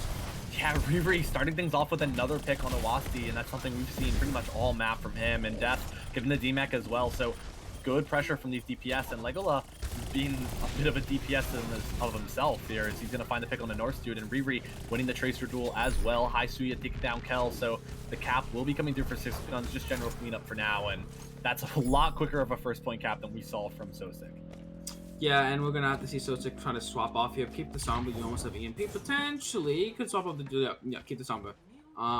But really, it's just the dive there was just unable to maintain any amount of space against that competition. They can just run into you and do so much damage. And you really have to get a good engage off with an EMP with a hack, or the point will just fall, as you saw there. Yeah, and 6ixGuns getting ready to get into this one here quickly as the bubble's going to come out into Death while he tries to put that backline pressure on, and the main tank battle will be going over to Don'Toni as Riri takes down Kochon. So picks are coming through for 6ixGuns to get things started, and this has just been a clean attack round for them so far. The ultimates will be there to show for it as well. Both tanks looking to have their ults, and they have combos with them as well, the Meteor Strike and the Pulse Bomb to come out, and you're probably going to be looking at a grab Pulse Bomb combo, but the EMP to shut that one down potentially. Kochon trying to break back into this one as North to find the pick as well, and the Yimitra, but it doesn't matter because the picks have still been coming through for 6ixGuns all the while, and the cap will be going through with a very big, significant difference in time bank there. I mean, yeah, big difference, but also you see a massive EMP coming out, but it doesn't really matter as there's no follow-up there. Everyone is dead or coming back from spawn or not in position to do anything with it. So you really had to see the Kochon, he didn't have the EMP to start. So you want to see a little bit of a passive play there from Soesic as they find with the EMP and then go proactive with the EMP. That's the only way in which you're going to win that fight, because Sombra, when she is a character without EMP, in these brawl type of compositions, it's basically like you're missing a character. It's really hard to get the hack-offs in mid-fight if there's any amount of damage coming towards you. The Reaper shotgun can just barely touch you and you don't have a hack, so it's just like the Sombra ride or die on her EMP. So when you don't have it, you need to play passive, you need to play a little more safe, and you need to just farm it up as fast as possible and then go proactive with it. Soesic, of course, that all depends on how fast the opponent plays, and Soesic was not given that liberty by 6ixGuns, as now 6ixGuns has a big advantage here with almost 3 minutes different. Yeah, and like you're talking about with Sombra, it's all about what you do really before the fight gets started. As once the fight gets going, there's really... Sombra is a hero that relies on a lot of time, so when that time is taken away by a team, it makes it very hard to stick on that hero. But either way, no Sombra being shown here, as you'll see a general Doom Reaper look from the side of Soesic as they look to make up for what was a rough first point attack on their first round. But either way, the bubble's coming out early, and so this is the rotation that we saw 6ixGuns take, actually getting up top as soon as possible. And 6ixGuns, they don't want to allow it the same way that Soesic didn't want to allow it earlier, but either way, it's just been enough with the comp that they're running to muscle through. So they're in the same position we saw literally last round. This comp should, in theory, just kind of roll over the line of, as long as they stay grouped up. You basically only have to stay grouped up, and then you kind of just roll over. So you have to see a really big outplay coming out here from 6ixGuns. Yeah, and that outplay could be in the hands of Riri as he tries to put the damage down on Owasti, but good peel coming out from Lyke to make sure that that can't happen. But either way, it does happen. Riri not going to be told no here. The Pulse Bomb to come out as well, finding 2 picks in this fight, and Death taking out Yongdu. So the picks in the DPS of 6ixGuns, that's what made them a bit of a different team than what we saw on the defense of Soesic, as the DPS are able to make the plays possible to make sure that their comp does not work. But either way, the ultimates will be there to show for what was a pretty slow and organized attack there from Soesic. So they will be having the Meteor Strike and the Blossom here. Yeah, as I said, that composition from Soesic in the neutral does actually, in fact, beat 6ixGuns most of the time. The only difference is DPS's ability to pop off. Riri had to pop off, and he did. And the pressure's on him again, do exactly that, as Don Tony actually getting things started here. Good main tank work so far. DMAC is going to come through with the high Suya, so Soesic, they might be finding the picks here, the Shatter to come out as well, and that puts Don Tony in a tough spot, but thanks to the Primal, he's able to stay alive and stay sustained as Riri finding the pick on North Dude. So picks are coming out here, the beat drop as well, and another pulse bomb from Riri, 2 in what was a minute 42 attack, 2 pulse bombs coming out from the Tracer, and it's not unheard of, but it's very impressive nonetheless, as you're going to be seeing the picks coming through for 6ixGuns. The Tracer has been doing work for them so far, and Youngdu trying to shut that one down, but Riri finding another pick needed to really hold this point, and 6ixGuns looking a lot cleaner on the Volskaya Industries than Soesic so far. Yeah, 6ixGuns just had the ability to go super aggressive because they had ult advantage, they had coalescence, they had monkey stuff, like can go super, get so much cleave damage down, and the coalescence on top of that. Coalescence does a large amount of damage and is in general like offensive ult, so it was really on 6ixGuns to go aggressive there. And what do? They've shown it the entire defense that they've had go aggressive, and they go super aggro, get picks, and the fight just spirals out of control for Soesic. So now Soesic, they have to have a miracle defense basically, as there is 5 minutes available here for 6ixGuns on first point Volskaya. They have more time than they started with, and they need to only cap 1 tick instead of 3. So yeah, but if you're 6ixGuns, you still can't feel too safe, as Soesic has looked very clean in this entire match, so you definitely don't want to play like you have 5 minutes. You want to play like you have 30 seconds, and the comp coming out here, another Pharah Mercy look. This is something that's been on and off for them all match, and you'll be seeing it come back, death on the Pharah. So that'll actually be a very good response to what we're seeing from Soesic. Yeah, there's really nothing to deal with that, and talking defensively, you don't have the time to just go and make a quick swap unless you die, so really Hyungdu and Kochon are going to have to make it worth it on the frontline battle here. Otherwise, this Pharah Mercy is just going to tear them apart. Yeah, Soesic has to go super aggressive, take the frontline battle. They have to take a frontline battle. They have to win it. They have to just commit to that fully. You cannot commit to the Pharah in any super amount of capacity, because you will probably lose the fight if you cannot manage to win the ground war. So, yeah, this will be a tall task, though, as the Pharah from death is just very clean, as we know, so... Yeah, absolutely, and you're seeing the early Pharah pressure come through, and there's really no answer thus far, but Soesic doing what they have to do, which is play aggressive, but Death's still going to be finding the pick, and Riri as well, so Trey is coming through, but obviously that favors the attacking team still, as you're seeing the Doomfist try and get another pick here at Youngdu on the outskirts, trying to break open this point, but Death putting early pressure onto it, forcing Soesic to rotate back into a spot that they maybe don't want to play. They're sitting ducks here for the Pharah. You're seeing the Doomfist try and take a high ground rotation to try and nullify that Death Pharah, but either way, there's just not any sort of hit scan presence. So we've seen the Soldier come back from Kochon, and that's their only shot really at shutting down the Pharah. Actually, not in a bad spot to do that here, but Death responding immediately. So for now, Soesic just going to have to play aggressive into this front line. That is the play here, and Kel a bit far off in comparison to the rest of the team, but Youngdu will be finding a pick on the Yamitra, but in the meantime, Don Tony taking down Youngdu. Legola getting the res as well, so the advantage is still over on the side of 6ixGuns, as Death finding a pick on the Kochon, so that hit scan is gone. The pulse bomb from Riri finding North Dude, and the barrage getting dropped in as well. Death finding 2. The cleanup is there for 6ixGuns, and Volskaya Industries is there for 6ixGuns as well. Yeah, the map will be going to 6ixGuns there. It's really just the composition has to function on the fact that you take a fun battle, and they did, and stalled out the fight. Kochon was able to come back on Soldier 76 because Pharah, without any tanks, is not able to really cap the point. But it does put a lot of pressure down onto the front line, and Moira isn't the most sustainable character in the game. Obviously, her healing is on a resource meter, so when you put in that kind of situation from Soesic, it's very difficult, but you saw it was almost doable. If Death had missed one rocket, maybe they potentially could have.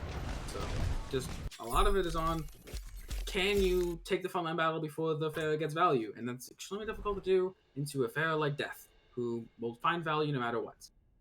Yep, and so map 3 will be going the way of 6ixGuns, so a 2-1 advantage for them, and they can look to close things out here, move on in these playoffs on King's Row. But Soesic, their close together play, as well as just the aggression, has been very good from them. So maybe King's Row is a map that turns the tide and sends us to a map 5 here, which would be great to see from these two teams, as it's been very evenly matched so far, but all coming back in on the side of 6ixGuns. So Haisuya will be taking a seat for now, as 6ixGuns changing up the game a little bit, going back to what they had on the first map. And yeah, so where that goes, we have yet to see. Yeah, but I think something in Al here actually makes some amount of sense. It's it's a point where you can play a lot of double shield on defense, especially first point. You can play a lot of double shield on defense, and you can play double main tank on defense as well, on King's Row in general, because it doesn't really rely on that diva having to control high ground or controlling flanks and something like that. You can get away with it. So I think the owl pick they're going to be probably showing here, I would hope not more Sigma Winston, especially on King's Row, but I expect a double main tank setup or a double shield setup from 6ixGuns here. Soesic just can play more of the same game, run Zarya, Doom Reaper, just run into them kind of as fast as possible and try to get some picks. So that's really what you need to do.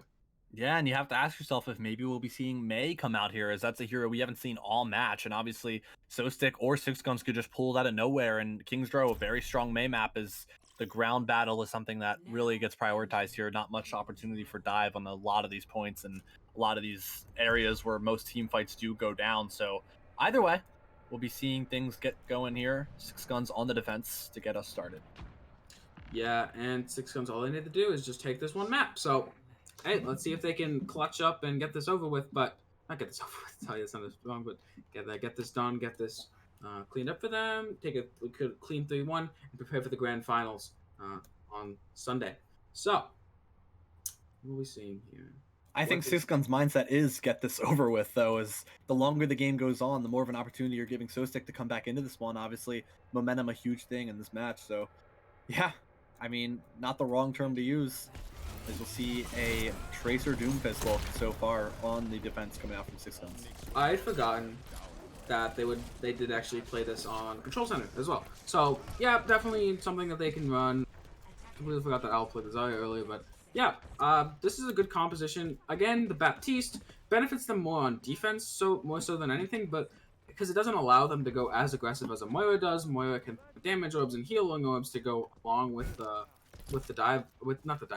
forward aggression, as well as obviously her main healing is very strong AoE healing, whereas Baptiste is a slower pace of healing. So you got to play on the defensive, and you're not so much going aggressive. But also, really on the Tracer, you got to watch out. Oh yeah, absolutely, and you've been seeing pick after pick on Volskaya from Riri, and he's in a spot to do just that again, but actually might be in a bit of trouble here as the entire team rotating to the high ground, not because of him, but just because that's the way they want to go into this one here, is so Riri forced to move before he gets caught out, but you'll be seeing a bit of a pincer effect here as the Tracer is into the backline for the side of 6ixGuns, and the fight breaking out very quickly. Soesic going aggressive, but Death will be taking down North Dude here, so the defensive hold is coming out so far. 6ixGuns locking this one down. Death finding 2 on the Doomfist, so Riri was just nothing but a distraction as the Doomfist was able to do the real work for 6ixGuns so far, and nice fight win to get things going here for the side of 6ixGuns. It's actually drastic, even though these comps seem almost mirrored, it's actually drastic styles of DPS coming out here. Death and Riri are acting more like a dive, where Riri focuses on a target and Death comes in to swoop him and get the kill, whereas Kochan and Youngju are focusing mainly just frontline DPS. They're just going to try and push in and try and crumple the front line. So it really comes down to, can Riri and Death find a pick before the front line gets destroyed for 6ixGuns. Yeah, and a high ground rotation coming out here from the side of Soesic as they try and just keep themselves grouped together and, you know, give as little opportunity for pre-fight picks as possible. But that was a big fire strike coming through for Dondoni, so he's going to have a Shatter here, and that could be potentially fight winning. As Shatter's obviously, if your shield's not up and you're caught at a bad time, could really hurt you badly. But you'll be seeing Death get a bit ambitious, trying to get a punch in there, and Riri trying to get to the high ground. The Shatter is actually going to get dropped here. Dondoni going to be able to land that one, and the Pulse Bomb to come out as well. So ultimately coming out for 6ixGuns, but no picks thus far, and you'll be seeing the beat drop come out in response. So Soesic able to muscle their way through with a bit of patient play, and it's paying off. Yeah, that long rotation almost bit them in the butt there, as they had allowed for 6ixGuns to build up so many ultimates while rotating, get so much spam damage down, that they had almost even getting the first pick been at a disadvantage with so many ults available for 6ixGuns, but the beat came out and Al was not in position to grab. But this next fight should be really good for 6ixGuns, as there's no beat for the grab, so you should be able to clean this fight up easy. Yup, and you'll see the Lucio hang back for now just to push the card a little bit here, which means that you're looking at a 5v6 situation, and Soesic trying to get into this one here, but you'll actually be seeing the grab come out early, so 6ixGuns capitalizing on that 5v6 scenario as Tony will be finding a pick on the Yangdu to get things started here in this fight as 6ixGuns holding in the spot that they want to hold in, but Coachon breaking that one open with a double blossom, and a full spawn from Riri will not be enough to save this one here as the picks have just been coming through for Soesic. But actually, as I say that, Riri fighting another and Death finding yet another pick as well, so the picks are still coming through here for 6ixGuns. The problem is their spawn is way a ways here, so Soesic can get grouped up a lot sooner, and they'll be pushing this cart easily. Yeah, that was a really awkward graviton surge from Al, as he went really early. Like, cart was not even anywhere close to the choke early, and his team was in nowhere in position to do anything about that. You saw the Doomfist all come out, but it had to wait as the Reinhardt Tony was not anywhere close to try and pin and stop the shield. So they basically gave him a grab, and nothing was used to defend it. Yeah, and a bit of a delayed beat there from Legolas. Kind of got knocked up in the air a little bit, but the shatter to come out. So Death finding two, and Legolas leading up as well off of what was a beautiful shatter from Tony. And so 3 picks for the Doomfist in that fight, 2 for the Lucio. You're seeing who the real fraggers are. Yeah, Legolas knew that he didn't have to worry about a graviton coming out punish that beat because Kella just used the last fight in a last-minute attempt to kind of push the cart. Possibly even wasted as you had spawn advantage anyway, so why would you need to do so? But besides that, now Lego a little bit behind though, so Kella's just looking to get this graviton as fast as possible to win this next fight. But also on the other end, Leek has to be wary of this graviton from Owl and not throw this beat out. Yeah, the window to come out early and a fire strike sent through it, but not going to be finding anything as punches exchanged here. Death finding the pick on the like, but Yangdu will be trading by taking down Riri, but Yamitra giving 6ixGuns the advantage that they need by finding that pick, and Tony winning the main tank battle. So it'll be a hold here for 6ixGuns so far, and they're going to have to get Riri back from spawn. Obviously, that's probably the best hero to go down here as Tracer. So speedy, probably going to be back by the next fight. Yeah, this fight, this is just going to keep happening until Kel builds up his graviton. Al's still not with his graviton, but without that, you're not really able to push. But as I say that, they go really aggressive. Yeah, Soesic, they're playing aggressive. They're not afraid. They have the spawn to their backs, but the grab is going to be coming out here. So a beat drop going to be forced out here, like making sure that nobody is going to go down here for Soesic, and tanks will be taken down, steamrolled as a matter of fact, as Soesic did a really good job of sustaining there to make sure that they could win that one. But Death trying to break this one back open, finding a pick on the like, and Riri still hidden in the back line, getting ready for the next fight. You could potentially spawn camp here, as you do have like still respawning here, so it'll be interesting to see what happens there. Yeah, but this recontest should pretty much be over. Kel has the graviton to counter from Legolas, so graviton, throw out some, yeah. That should be that. Riri trying to put early pressure onto the Lucio on his way back, but nothing going to happen so far. The shatter to come out and picks exchange from either side. The Blossom, though, Coachon blocking this one down, but a Meteor Strike coming out, and the picks are coming through here for 6ixGuns. A shatter to try and respond, but Death will be winning the Doomfist battle, and so it'll be a 2-on-1 scenario here. Stuns coming out, but Yamitra utilizing the window, so not a bad setup here, really. It was an alley-oop from Death to knock over Norse so that Yamitra could clean that one up, so very clean play for 6ixGuns there. So when I said that should be that, I meant that should be that if Tony doesn't hit a fat shatter, and basically just turn that around. Shattering 2, not allowing any DPS to come back in and really capitalize on the grab. So really well played by him, and Legolas getting this beat up will be really advantageous as Kel can't build this grab fast.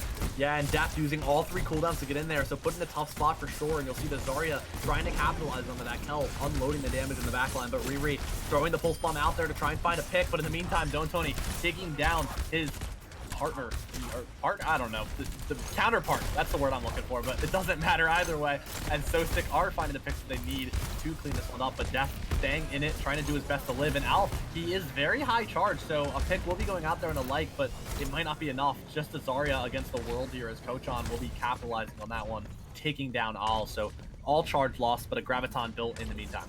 Even through the beat from Legolas with almost no ults available, Soesic managing to cap that point, that's basically, that's really odd, as they had no ultimates available, and it was mostly on the fact that 6ixGuns kind of overextended a little bit. The front line got caught out with, and the engage got caught out with no cooldowns, so.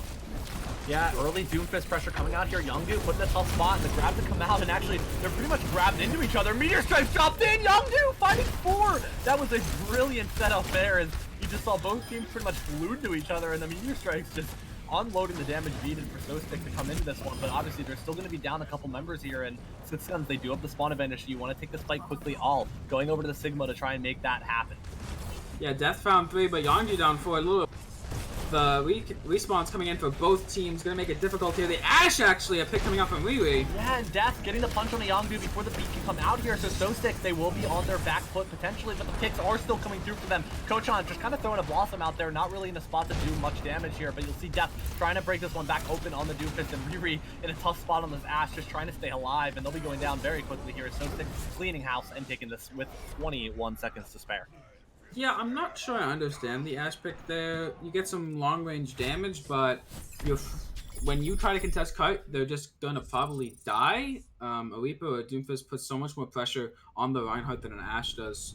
Possibly looking for some picks onto the backline, but a little bit odd there. But also just well played from Soesic on that coming back in. They had lost positional control, but they still played it well, played to the composition, and won over the front line.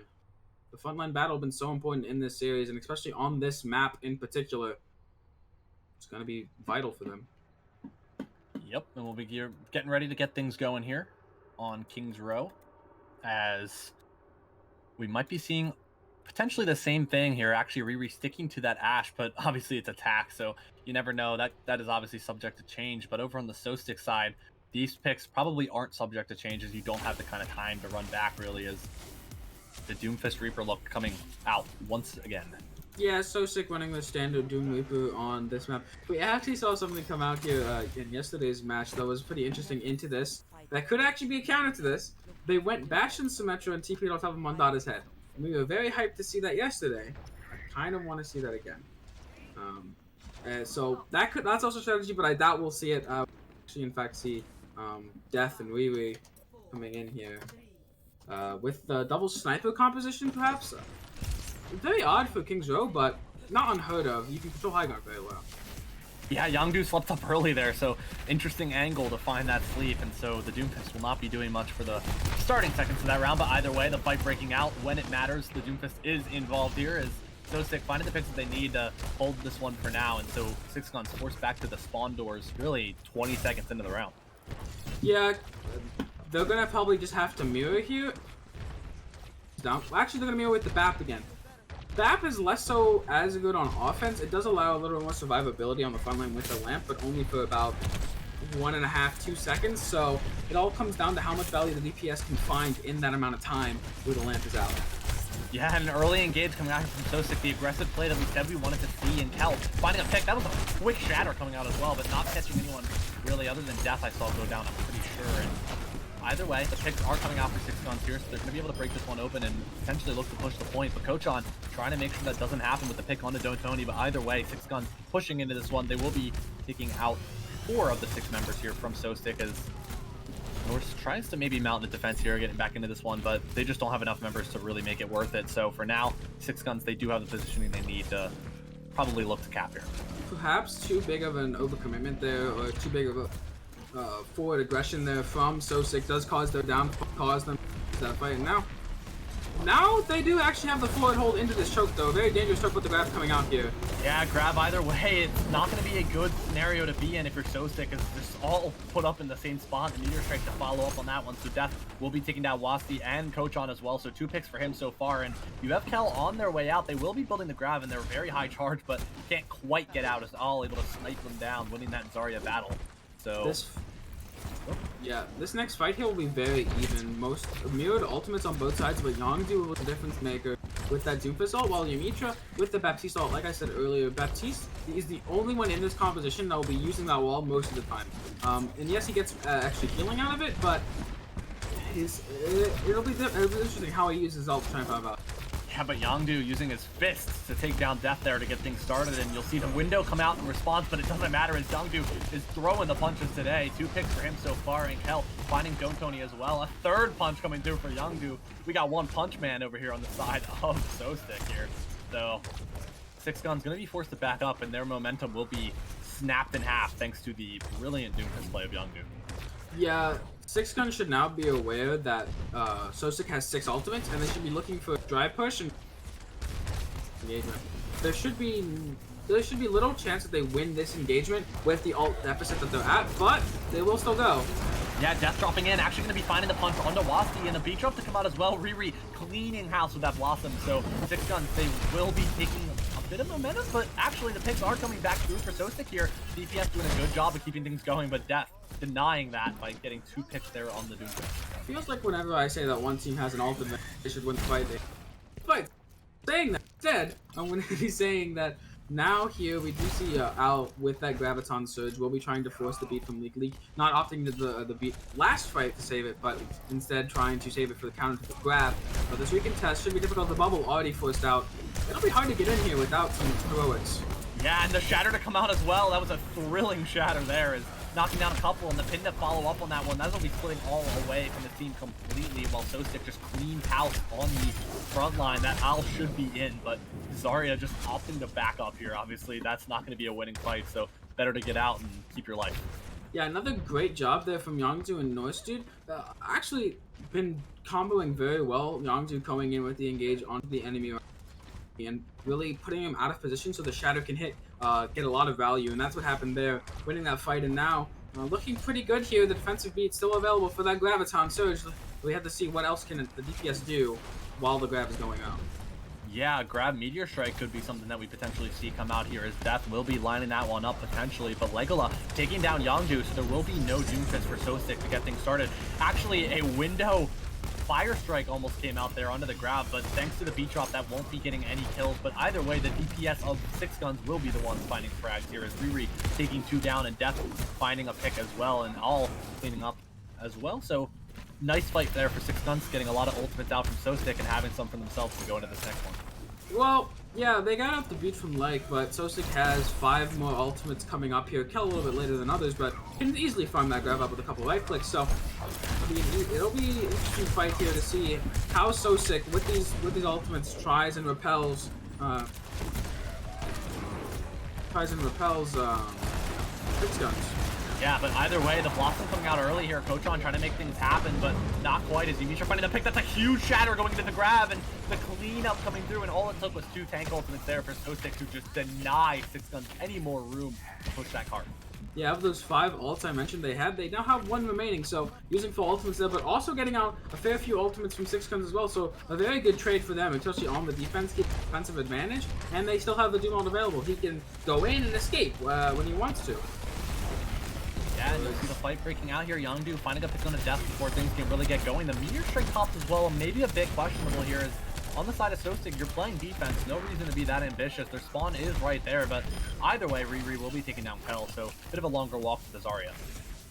Yeah, still having to build up some ultimates too. Nothing yet available besides that window from Dimitri, and again, Dimitri's window can try to get the Fire Strike and Matrix out, but a kind of awkward combo without that full or without a Graviton, so we'll see how they plan to use this Amp Matrix here. Maybe even popping it early. Yeah, we've been seeing so many Doomfist picks come out before these fights, so that's something to keep your eye on for sure as we look to get this fight going. The window coming out early and a Coalescence in response, but you can't stay in that LOS at all, as Riri popping the Blossom to really make sure that Cart is in control of 6ixGuns. Tony finding a pick on the Like as well, and the cleanup is coming through here for 6ixGuns, so they will be winning this fight. Yeah, and now they do have the Graviton available, like his beat now for this Graviton Surge and try to survive through it. Tony also with the Shadow. We've seen some very good Shadows coming out from both lines so far. Let's see if we can see another one. And now 6ixGuns with that Space Jam combo, it should favor them. Yeah, a Shatter coming out as well, but that won't be finding anyone for now, as the Meteor Strike coming out in another grab situation like we saw earlier, but the Blossom to come out and follow up on that one. Kochon finding the kills needed to really clean this one up, and 6ixGuns, they're looking at what might be a 1 or 2 fight situation here to break open King's Row 3rd, and if Soesic can hold him here, we're looking at a map 5. Al swapping over to Theorissa. Oddly, this doesn't give them nearly as much for sure as they probably need to take this point, but also Legolas, a few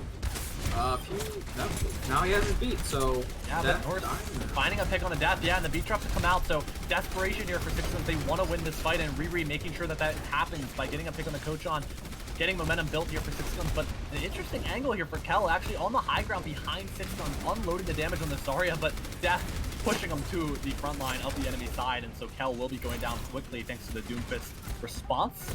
Six Guns getting onto the point. They have 10 seconds to go here, and they have the ultimates to potentially clean this one up. The Orisa swap last minute paying off. It's all finding two, and you have a hidden Reaper here. Coach on looking to get in and do some damage. All in a tough spot. The Doomfist coming in as well with the shattering response from Tony. Going to be knocking the Doomfist onto the ground, and Coach on trying to get in and deal with that one, but the picks are just coming through for Six Guns. There's just too much damage being unloaded onto the payload here as Lucio tries to get on and stall things out, but like will be going down, so 6 Guns, they have the cap. They have the bonus round. Another round, another opportunity to see more great Doomfist play from either side.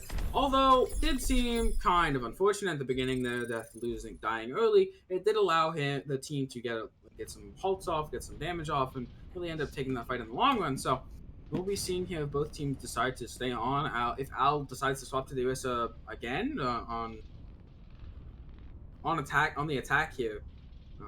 So it'll be interesting to see if these teams continue on the same strategy, and if so, can they break this first point in only a minute?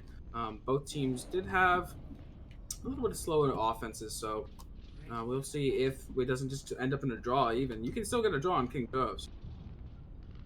Yeah, and Death on the Pharah to get things going here, potentially.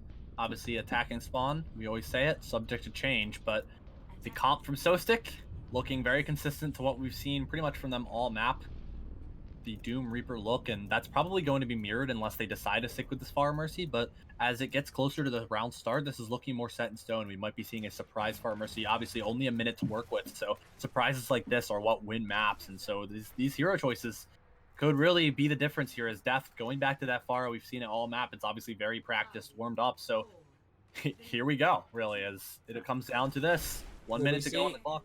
Yeah, we'll be seeing if Soesic can apply the stuff they've learned throughout the entire series against this fair. If they take the ground game fast. No Zarya available, no D.Va available. Pine is very, very squishy here with less defensive cooldown available. Yeah, and again, you're seeing 6ixGuns make what might be a mistake by taking inside rotations when you have the Pharah. It doesn't really allow for the Pharah to get as much value. You want to force them to fight you outside, but either way, as long as they get to the point, it won't matter at the end of the day. As Tony pushing up, leading the charge to go on to point, and Death is able to now reign supreme, already 50 to that barrage, and this is what we were talking about, the difference maker is Death finding the pick, finding two actually, so a very good start there for 6ixGuns. The DPS cleaning out Riri, doing a good job as well of making sure that they stay relevant in the kill feed, as Death has been doing a lot of the work this fight. But as I say that, actually, Riri evening the score 3-3 for these DPS on that fight, and Death looking to build the barrage to maybe take a leg up from this DPS pick race. Yeah, you will see the early contest coming out here from Soesic, but you also just saw there the DPS for Soesic out of position even, and then forced away, and so their aggression could not happen because the DPS were just running away from Pharah the entire time. So yeah, it's really unfortunate there, the Pharah buying so much space, and when you give Pharah so much space, it just she does her magic. She just gets the damage done. I think the win condition here for 6ixGuns is to allow Death to get to the skies past this choke point, really. If you can get behind them and maybe unload a barrage, this is what will allow them to win that fight. It's okay to get picked if you have the spawn right to your back, but the barrage has to be huge. Death dropping it in early, and the Immortality Field to come out as well, keeping him alive. That's a very nicely comboed play, and Riri finding two picks in the meantime. Despite all the chaos Death was creating up front, the real damage was coming from the Reaper in the back, as too much damage to deal with from either side here. 6ixGuns winning that fight, only a couple ultimates used for that. Yeah, Riri is still available with that. Still has the Blossom available towards him. The only thing encounter could be Northstew's Shadow and a Defense Matrix, so it's looking like a really good fight here for 6ixGuns. They have the ultimates available. The Amp Matrix can make it extremely difficult to engage long distances because you have so much damage coming down onto you, shredding that shield. So we'll see how Yumitra does this Amp Matrix. A do or die fight for Soesic for sure as they try and get this one going for them. You'll see the window come out early and a fire strike coupled with it to try and get a pick, but not quite here. The main tank battle unloading in the front, the Shatter to get dropped in, though North knocking down a couple, but the Immortality Field in response allows 6ixGuns to stay alive while Death unloads the damage from above. 3 picks for him, and Tony cleaning up on a Yondu as well, so 6ixGuns able to keep this momentum going into the third point of King's Route. Yeah, despite a very good play from Yongdu to Northstew, again, the punch Shatter, not only stopping down Tony's Shatter, but getting 3 on the ground as well. Really good from them, but again, there was no D.Va. The D.Va was so preoccupied with the Pharah that there was no D.Va DM available to stop Riri's Death Blossom, which evened up the fight and actually put it in 6ixGuns' favor. So we have to see here, this Gravitic Flux will be the difference here, as the Barrage is also available. I want to see Al go aggressive with this. Yeah, quick play breaking out here. The flux getting used early in a beat response to make sure the members can stay alive, but Death unloading the damage with the barrage, and Soesic going to be pushed back here as the DPS from 6ixGuns continue to do what they've done all round, which is just unload damage from either angle. Riri in the backline doing the work that Death got them started doing by finding just pick after pick. These DPS have been doing so much damage here, and Riri coming up on another Blossom to show for it. Yeah, but Kochan as well has the Blossom. Kel has the bomb available. This bomb can buy so much space, can push the Pheromosi into an uncomfortable position and even force him to the ground. So it's up to Kel to place this bomb perfectly and try to force the DPS into odd positions. Yeah, the bomb to come out though, and this could be the difference maker. Kel dropping that one in, but it's in a tough spot here. Riri finding 2 picks, and 6ixGuns, they could actually be taking a full capture with only like a minute to start the round, and Riri finding even more picks. 4 for him in this fight, 5! Riri doing so much damage, and 6ixGuns, they will be taking all 3 captures here. Soesic, they're gonna have a lot to match. Yeah, 6ixGuns took a very aggressive position there, which really didn't allow for the bomb to be launched from a long position and try and get the DPS, because the DPS were already in your face, and it's very difficult to position a bomb there. But also, you saw Riri get the ult out and kill Kochan before he could get off his own ult. So, really just superior DPS play in a sense from 6ixGuns, as the Death's Pharah and Riri's Reaper just reaping havoc, and just getting so much done. But now it drops to Soesic on the offense, a minute 21 here. More time than 6ixGuns had, but still this is a daunting task. Another 3 cap with a minute 21 left. You're on overtime for the vast majority on the map, and it does seem here that, again, Death on that Pharah pick he's comfortable in, and it does seem that Soesic is showing an early double shield, double sniper, which could actually find some trouble with Death, because Death has defensive Pharah advantage, so he can just kind of jiggle peek you for a while and get some spam down onto you, and it's hard to get rid of him. But and your comp is so slow, it gives so much time for the Pharah, for the Sombra to set up and get some damage down. So we'll be seeing here if the snipers can take out the Pharah from Death. Yep, so getting things going here, a bit of a different look on the attacking side. You'll be seeing a pick comp coming out here. So Hanzo Ashe is the idea here for Soesic, as you'll actually be seeing a bit of pressure going on onto Riri. So maybe scouting that one out a little bit. You saw them turn for just a second, but either way, the snipers set up here in positions to do damage from either side. Youngdu unloading damage to the front line. Dotoni getting low early, and heals have to come through here from that statue. But either way, slow but steady wins the race, and that's the mindset of Soesic right now as they try and push into this one. The pull to come out, comboed with a rock, but they are actually pretty split here, as they do have these snipers obviously spread around the map, so these tanks really can't hold onto the point as well. And Riri finding a pick on a Yangdu, so 6ixGuns, a good start here so far. The Sombra paying off beautifully. They're looking to just couple EMP with the barrage to really clean up the fight, even if it turns into a payload map. When Soesic could potentially get a cap, they will be able to just combo those ults, and obviously it'll force Soesic to all be in one spot because of either the payload or the point. But either way, Riri finding another pick here. 64 to that EMP already. 6ixGuns, a clean hold so far. Yeah, you just see it's so slow. This double shield is so slow. The Pharah and Sombra get so much damage done, get so much ult charge, and the snipers don't have angles on this Pharah to try and get rid of it, but the damage is coming out early.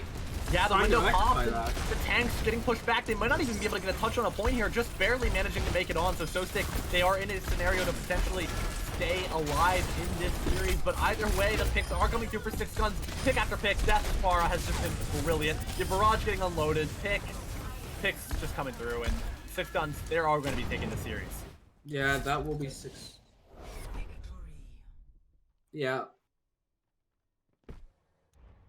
Yeah, so unfortunately, we have to just make an instant swap over to our Division 2 finals. Hopefully you enjoyed this GM game. Unfortunately, we don't have the amount of time needed to really go over what we just witnessed. But either way, I've been Maddie, joined by Worst and our lovely producer Shape, as we pass it over to Production 2 as they get ready for this finals matchup, Division 2. Yep. Congratulations to 6ixGuns. Yeah. To the finals. Good stuff.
Hello, everybody, and welcome to the Division 2 Finals. I am going to be your play-by-play caster today, Bite May, and today with me, the paint to Bob Ross's easel, the wonderful titanium white, and I don't remember the other colors, but rusty or Soviet red that add depth and color to the painting is going to be our color today. Sure, how is it going?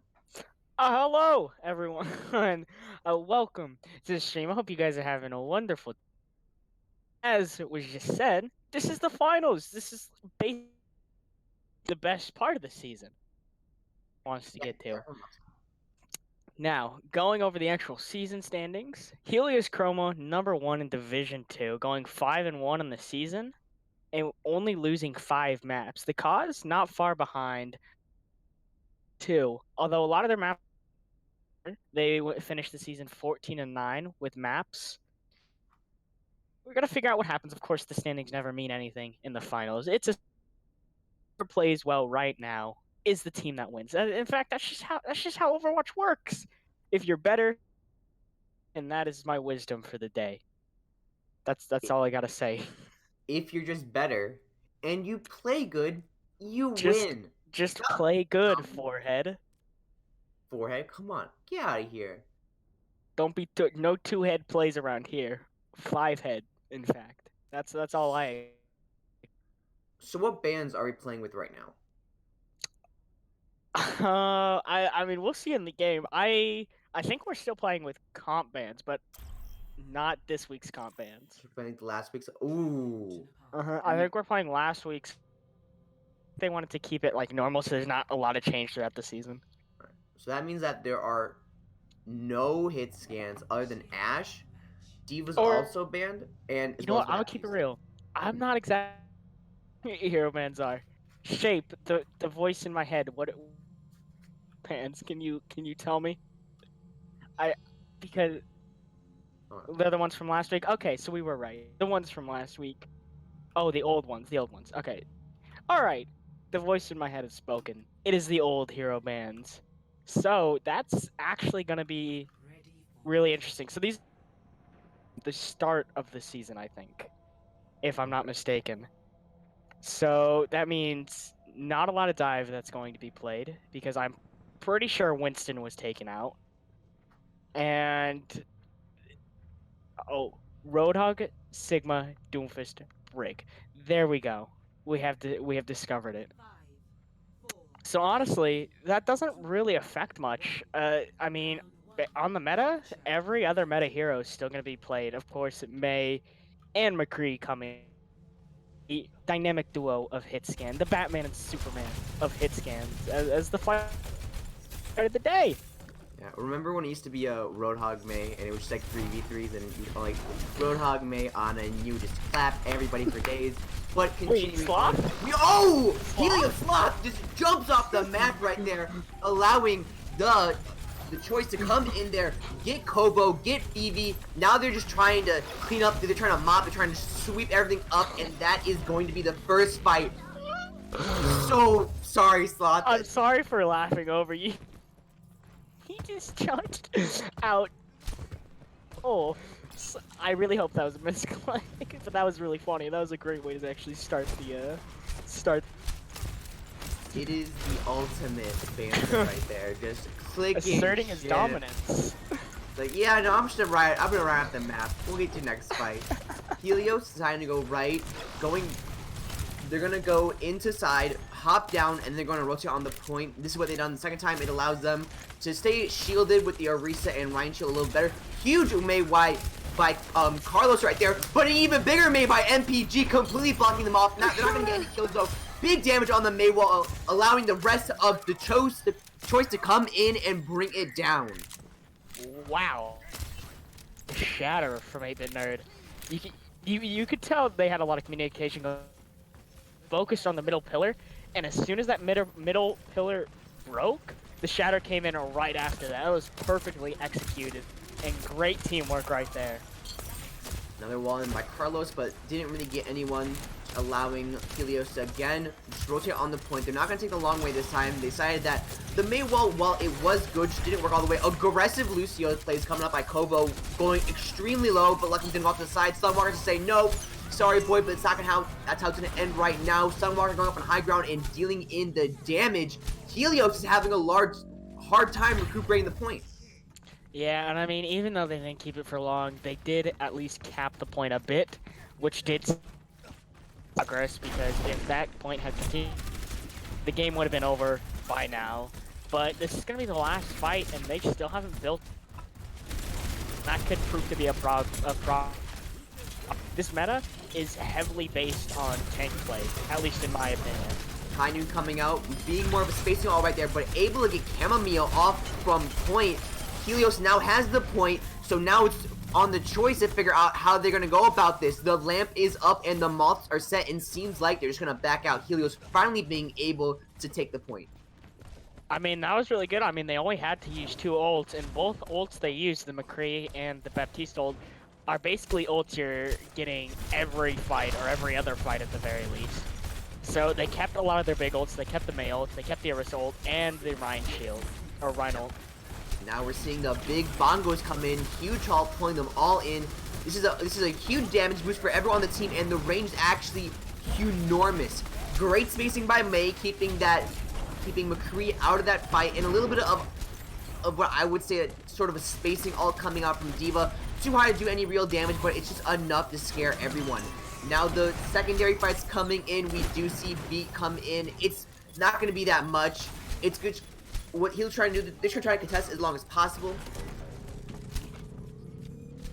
I mean, that was just not good ult usage. I don't know what else to say. On the side of Helios Chroma, they used a Shatter and a Mei ult. Well, and Ryan didn't land the Shatter. That's 2 of their biggest ults they got no value off of.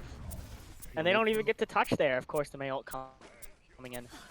Just none of their ult. The Mei wall was great, and the really didn't have ults. Instead, they overcommitted, walked in, got picked, lost 2 of their ults, and that's it. Figure out the right times to use their ults, or at least get these ults. Not gonna get any value off of them. It took them map to, but on the opposite side, it was a really good map. CG, which say their full name. I'm sorry, guys. That's a lot of words coming out of my mouth, and it puts strain on my wonderful voice. And we all know we don't want my voice to go away. Yes, the voice that paints the beautiful picture inside the heads of many.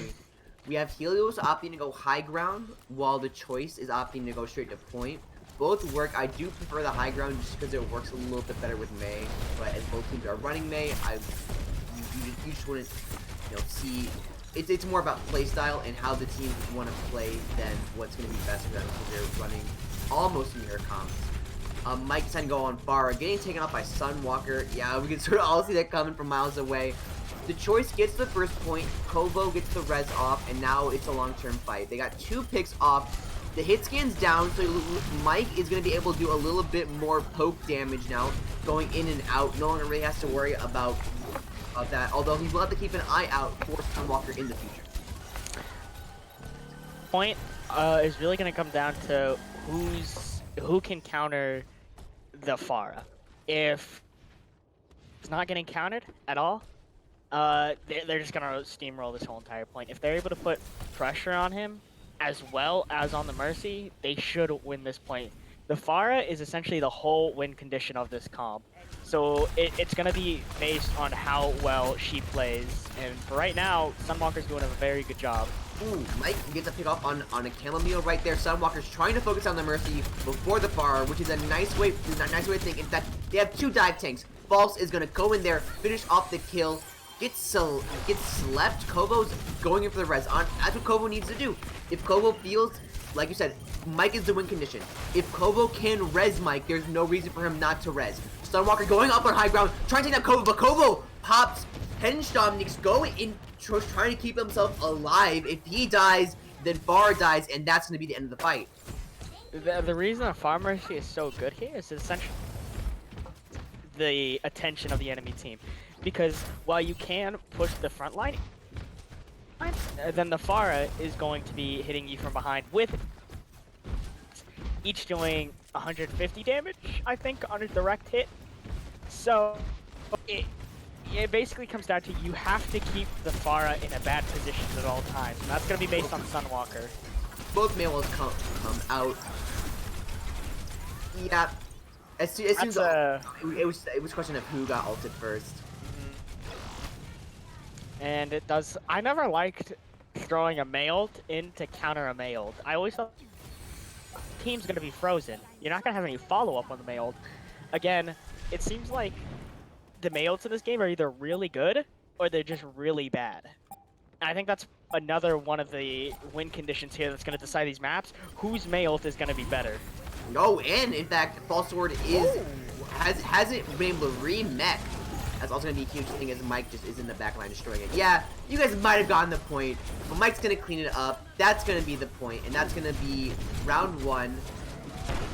Actually, no, that's gonna be going to 3rd round of this map.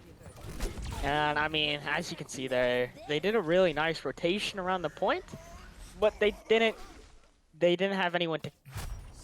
Again, that comes back to bite them.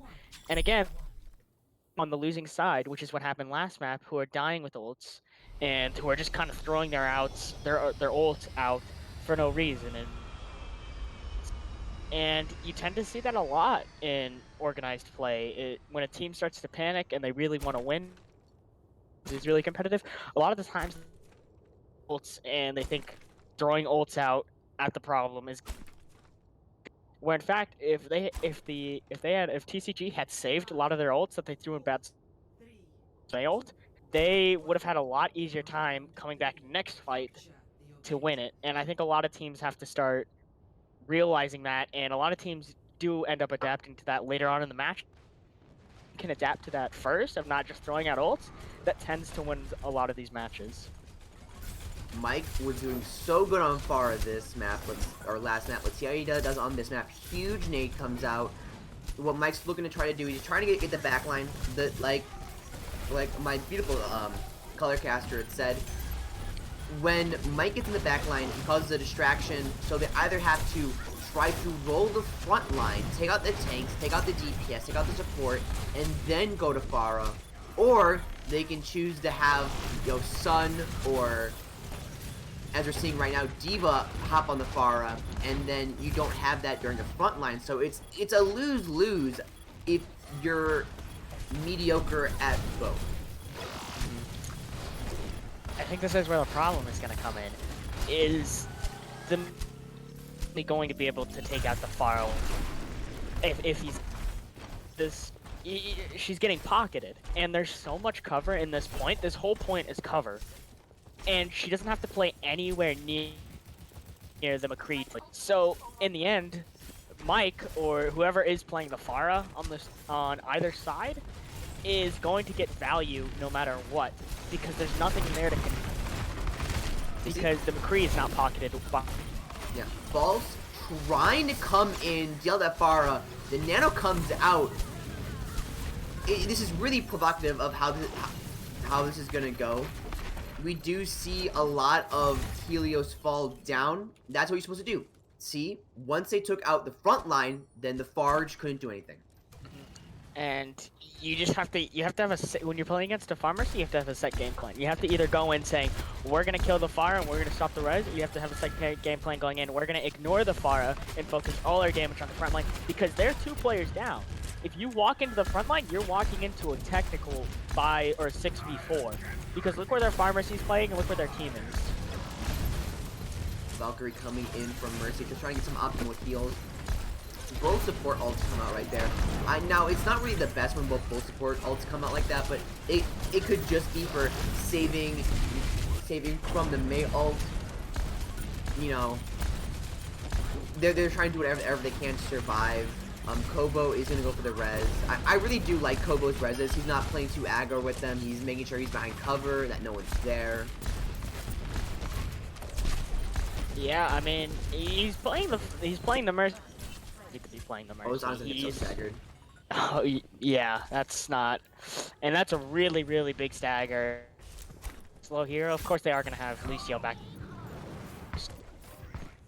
but I mean, Kobo's playing the Mercy exactly how you want to, being himself in a lot of danger, not overcommitting with the Pharah, knowing when to fall back if the Pharah gets in danger, and playing. It also helps that Mike is getting killed in very easy spots to res, which is another sign of him playing the Pharah well. He's not overcommitting, getting himself. Oh! Oh! The Nano comes in. Thankfully, though, D.Va's there, but when they were distracted, Ana came in, hit out with that huge anti, and now all they have to do is clean up, and that is going to be the first map for this series won by Helios. Wait, 8-Bit Nerd kind of popping off, though. Oh, chance of no one else is dying. Okay, wait, now it might be the, wait. The cavalry is Who's coming, gonna win this? coming in, trying to recontest this. This is the fatal error of not remembering to focus fire. When victory is in grasp and you only have 2 people to kill, you have to remember that you have to focus people down. They are going to contest for as long as possible, though. Although at this point, the rest of TCG is here. You might as well just stop committing, back up, and then try one more time. That is awful if you're the side of Helios. I mean, Sloth now have his boot, but I mean, you have the point. It's all there for you. You can easily win, and you just forget to target. That's what happens a lot in these. Like when you're so close to winning, you get excited, you forget to target, post along, and the other team comes back in and takes the point. Now, just looking at this bar, comes up, tries. You do see the blizzard come out. This is one of the good blizzards coming out right now. Ryan is close to falling down, really low. Fifi is tenderly low, and there's another thing. We see it one more time. Just ignore the Pharah. Just ignore her. This might be one of the few comps, or not few comps, but one of the against the Fire Mercy. I mean, everyone is so spread out, and the only person she'll really be able to get any value targeting would be the McCree or Ana, and they're playing off of each other. So if you go after McCree the Ana, those are 2 hit scans that deal a lot of damage. Ana, very underrated damage-wise when it comes to. High Noon coming in by Sun. Just trying to get that positioning, trying to force them out. You know how he didn't even pop it right there. Kobo going for a res, falling dangerously low. Sunmilk in the back, just trying to harass the supports. Now going for Ana, hoping to get a few more shots off on him. Pink going so low, but able to hold on for dear life as the fight continues tick by tick. Both teams at 99%, and TCG has the upper hand right now. Only D.Va is left popping ult to try to contest. What Sloth needs to do is just contest as long as possible. We have Tracer coming in, but the boop's gonna be too fat. Overtime ticking down second by second as the rest of Helios comes in, and that is going to be the reverse coming in there. The Cause Gaming doing a great job of shutting down Helios. I mean, that was just an amazing recontest and a real lack of target calling on the side of Helios. And oh, what a shatter here on the play of the game. But it just really shows that the target calling is what. And the target calling is one of those overrated aspects of Overwatch that never really gets appreciated, and because of lack of target calling. And I think plays it really else because it diveable members. I mean, and they have the perfect dive. Like that's the perfect person to dive. I should mobility only has one, and after that you kill the Ana. And the good thing about dive, and as soon as you kill the Ana, now the ground has no healing. Not to mention you the body to where if the Mercy comes down and tries to res, you can instantly dive the Mercy. And if you pull that off right, you kill the Mercy before she gets a res off. And that is how you secure the win for the fight. I feel like it takes a while for like when the teams start up. It's definitely did they? You said there anything? Did they forget like the basics real quick? But then pieces are clicking. The team starts understanding how to, you know, maybe they were like a little bit out of it, but now they're back into it, and then the ball starts rolling. Okay. Is my mic? Does it sound all good? I'm having a little bit of difficulty. You're phasing in and out a few times. Am I? Oh man.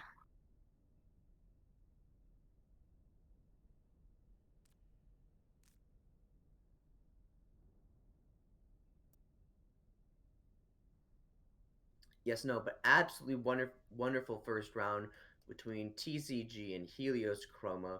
We were able to see the best of both teams, but as you saw in that last second there, things can go awry for either team at any moment. First, we saw TCG get a really good, firm first round on that map. Then Helios comes in and reasserts their dominance. Continuing into the third map, the Helios was able to keep the pressure going, but the Cause Gaming was able to catch that one slight slip up at the last second, and they were just able to dominate with it. I'm still trying to figure out my mic. It might be better, it might not. I may have to retire early at the top of my career due to mic issues. And Is technical difficulties are always right around the corner. Exactly does when it does it they happen, they always happen. question mark? Is it all good? Can't really tell because I can't hear myself. So far, so good. I don't have to retire. Oh.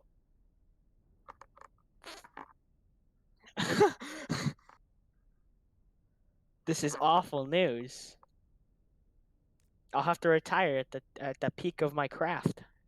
#1 caster NA. There should be a retired role. I should get the retired role due to technical difficulties. Put me in the hall of casters. Happy. Maybe you should hop on your phone. Oh yes, that my phone quality will be even worse. Oh wait, we should talk about match instead of my technical diff.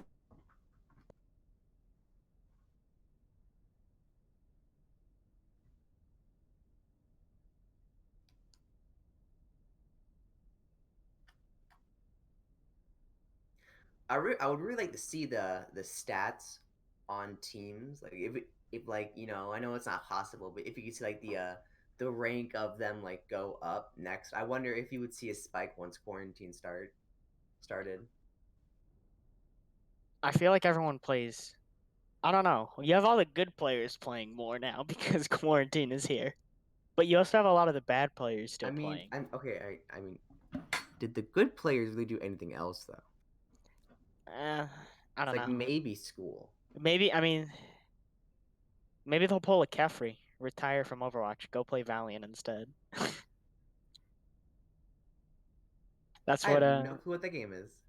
I don't either. I just know that Free made a whole tweet about Overwatch. Oh, Rialto! I love this map. Bite, this is my favorite map. This is the So. infamous first point hold map. You know what? Junkertown could be out there. Yeah, but that's only Junkertown because of the a sailboat. lot too. I chill.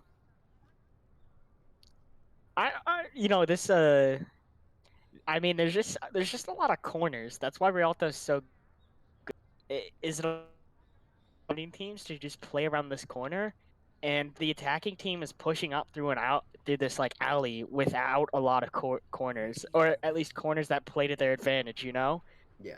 especially like these first few corners, like they don't have a wall to hide behind here. And the only time they get a break from the enemy team is when the enemy team falls back. Enemy team. And so it allows the defenders to play at their pace. They don't have the defenders don't have to play at the attacker's pace. And that's Well, and also then, how you win Rialto, is if you're the attacking team. You have to play to your pace. You can't let the defenders get settled. Ooh. yeah, you don't have to babysit the cart. you can take out the team and then go back, pick up that cart, you know, pick it up, take it out for some dinner. You don't want people mugging you while you're on dinner. Oh, I mean, some people might like that. I don't know.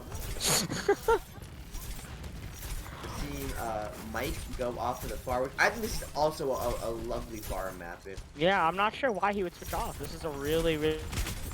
I don't like this defensive position. Like, not holding close here is kind of weird. Yeah, instead of opting to go for the second corner. Well, like you said, now the attackers are gonna play at their own pace. Huge wall off, and then a big ante for both sides. 4 people, but sadly they're not going to be able to cluster up and deal the damage in time, allowing for Helios to really just continue this amazing first push. Now, no one has fallen down yet. What really needs to happen is Focus Fire, and that's exactly what's going to happen. Is Falls gets demeched, has to retreat, and now Helios just gets to keep on pushing. Defense, they're really playing defensive. Like, they're backing up. They're giving so much space to Helios. That's kind of why you don't like holding at that first corner. Is it kind of makes you, or that second corner, it kind of makes you play like holding that first point. Oh, what a wall! Leafy takes out Carlos. Huge ante right on the Nano's Rhine. We do see. I would have liked to see the Blizzard be held for a little bit longer, but whatever you need to pop in order to secure the win, you do it. First point in under like straight up like a minute, mate, or 2 minutes. Great job. Yeah, I mean, again, I agree with you. I don't exactly like the Blizzard use there. I feel like they could have won that without the Blizzard. But, I mean, hey, they won, so you can't really fault it. But you may be able to later, eventually, depending on how long it takes PG to build. He's been building them up pretty consistently. He's been hitting a lot of the right click. He's pretty at 47%, and he just used the last mail, so he's looking pretty good on it right now. Next is gonna come in. Wall comes out. Great wall, but he sidestepped just enough. But the fatty Shaddy comes out. That was not able to even secure the safety for his team. But you know what? He did bring in the damage, taking out 3 of Helios, and that's gonna secure them this point. It's so vital that they're able to play defensive aggressive. Yeah, I mean, the mail was really good. I mean, flanking around, hitting the mail, and this second spot is really, really hard to take because it kind of plays like of the attackers, because you can hold high ground, low ground. I have to deal with people playing up top while dealing with the people playing low, and I kind of like this rotation they're playing, making them get off high ground. Oh, what a dragon! Look at 8-bit nerd out in the first fight. Now it's a 5v6. May's gonna get off, and now you're gonna see the rest of the team play aggressive. We are gonna see Lucio on the point. That's just to keep the cart moving though.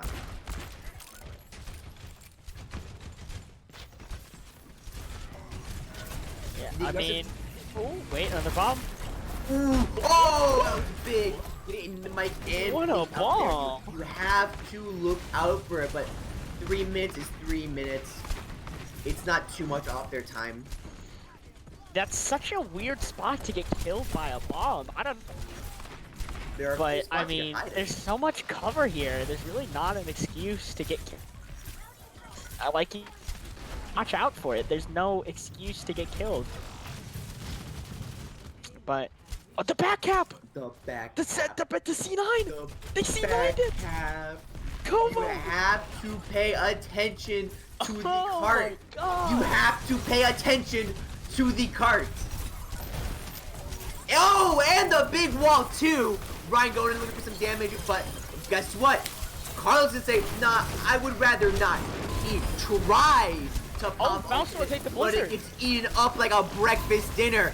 That 8-bit nerd's gonna get nanoed, go in for the big damage, but the fireworks are being popped. Everyone's trying to find a kill here as Carlos falls down. The rest of Helios is looking for some sweet pickings right now. Mike in the back line trying to throw out, taking down the tanks, shields, and then going in, focusing down on mostly damage. Sunwalker pops off to try to do some damage, but just doesn't have enough space, cancels it right there. basically wasting a really big zoning ult right there. These main walls cannot even stay up for long enough as Helios just keeps on bringing on the heat. Yes, a big anti getting slothed out of the demon, but he's gonna ult it right there, allowing him to stay on. The heat is on, and TCG is having such a hard time, but they're able to get a foothold, and they're able to stop this push. Rialto's like, it's special when it comes to escort maps, because a lot of the escort maps, I mean, Junkertown, well, I guess King's Road doesn't count, but I mean, a lot of the escort and hybrid maps, Eichenwald, King's Road, Junkertown, Havana, and all that's the third point is the easiest point to hold. And I think that's just a common theme, but Rialto is odd because the third point is probably the hardest to hold. It's technically quote-unquote hard to hold, but the other 2 points are so much better for holding than the next fight comes in. I'm excited. I want to see who wins. So we're gonna see False. There are 2 ways his ult can go. He can try to pop in the backline to get a sneaky pick, or he can save it for the contest. Seems like yep, there we go. The sneaky pick in the back gets Mike, which is going to give him a lot of space, but now if this push fails, they're not going to have the ult in order to contest a little bit harder. Really big shatter. Big shatter comes out, but Fifi's, he knows. He knew it was going to come. Was able to hide behind that corner right there, and now the hammer fight is out. The hammer bros are swinging. They're trying to get some damage off. And that is going to be second push right there. Going lower, they're able to get a pick off onto 8-Bit Nerd, and now they're really just looking for the back line. The main tank's down, they can just walk in there now. Hopefully, for the side of Helios, Sloth can get back into his mech and do some damage. Look at these ults, Maze, Mikes as well are going to be used for zoning and for getting people off the point. Huge blizzard right there, able to get the push a little bit longer. Both of them are down. Second zoning ult comes in to get everyone off a point. Really the only few people keeping this point contested are the May and Lucio, and they both fall down respectively, giving Helios third point at 50 seconds. I mean, that's a really, really good push, and honestly, a really good time pool for Rialto. I mean, a lot of teams get stalled out on the first point and second point. It's honestly pretty rare ever seeing anyone get to this third point here. But I mean, 50 seconds on a map that's really hard to get past these first 2 points is kind of amazing. A really delighted by the C9 on the second point. That's my play of the game. I'm cutting out again. I'm crying. Everyone watching, I'm gonna cry if my mic cuts out. I'm trying my best here. So what do you think about Mike not playing Far for that map? Because we were talking, or for that round, because we were talking about how good Far is. You know what? If it works, it works. Can't complain. If Far plays Hanzo instead, they get third point with 50 seconds. They cap all 3 points with 50 seconds. So you can't complain as long as you're winning. Let's be real. Nothing to complain about as long as you win. Which, I mean, they kind of steamrolled the first point, and they played really solid in the last 2. Oh, that's would have played out without the Kovo C9 play by. Look at how Helios is playing aggressive on these on this first choke. This is how we feel that TCG should have been playing, a little bit more aggressive, up in their face. Now we're gonna see how defense is gonna be forced to play to attack's pace right now. We do see a few people fall low. Ball's gonna get MPG. Actually, a really great push by defense, just going in there. Seems like getting MPG out in that first few seconds really did them in for that fight. Actually, I think they're gonna get better time than Helios at this point. It all depends how they come back and contest, because again, this first point, even right here, is really easy to get back. There's just a lot of cover for both teams to play behind, and it really benefits the defenses. All they have to do is play passive. They don't have to walk in or anything. But Fifi does. Yeah, run. Oh, wait, is this a? Ooh! Oh, and a big shatter too, allowing 8-bit Nerd to do some real damage. That's gonna be TCG taking the point around the same time that, yeah, actually the exact same time that we saw Helios take the point. Yeah, I mean, it's, they're just, that was really good. Nothing else to say about it. Topped off by a really nice shatter from 8-bit Nerd. And again, just both teams the first, if their defense is as good as can possibly be here. Again, this is such an easy point to full hold on. So we'll see how it works out for TCG. Or I mean, my bad, for Chroma. Roma opting to finally jump down high ground, opting the alt try to zone people into Ryan himself. Ryan's looking to do some real damage with that nano. Able to get Carlos, so now they no longer have speed to disengage or to engage in a fight if they were to get a pick. So really what they're going to be focusing is they're going to be focusing this nano on Ryan right now. So low, so anti, so squishy and vulnerable to everyone's attack. So he's going to be playing that corner absolutely perfect, peeking out at the right time, swinging the hammer at the right times. Now let's take a look at how Fall is doing. Again, has the ult, could choose to play it in a more aggressive way or a more defensive way.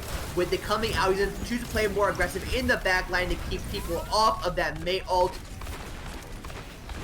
TCG is doing an absolutely amazing job with this point. Already 350 and they're still pushing this point. I mean, I think a lot of Chroma seems like a really aggressive team. They really like to play aggressive, which is why their attacks are usually so good. But as soon as they're forced to play defensive, it seems like there's not a lot of communications when they, which is never good. Sort of a maybe a panic ult right there, maybe just to try to contest for a little bit longer. But this could be a C9 right now, as anyone could just swoop off a cart and continue the fight. But you know, it's not gonna happen, as we do see TCG continue with the point 4 minutes.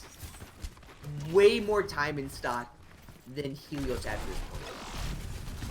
Figure out how to play defensive here. They're spending too much time holding W. Really aggressive map that really benefits from teams playing defensive. The whole way to play Rialto is to play safe until you get a pick on defense, and then you can start getting aggressive. They're just kind of walking in, and they continuously get mid again. Oh, and a nice shatter. They're not playing defensively at all. Fifi is just falling for the jukes, or falling for these shatters every single time. And now not only are they going to allow TCG to continue to push this point, but they're going to allow them to push on their spawn to the nanometer and keep them in spawn. Again, they're just kind of bashing their head. Ooh, ult's thrown out a little early there. Just trying to keep the point. That was a zoning ult from D.Va. It can work and it can't. I think D.Va was expecting them to play a really fast hero, but the rest of the zoning ults are going to come out. Both Maywalls are going to come out so close to going in a bad direction, but TCG is able to keep everything theirs, capping the point at 3 minutes.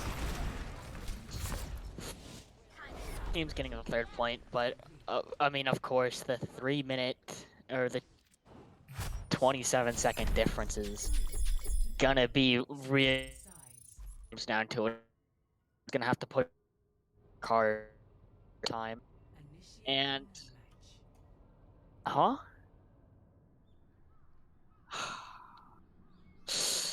You know what? I'm just gonna go cry. Hold up, Bite, cover me for a sec. Got you.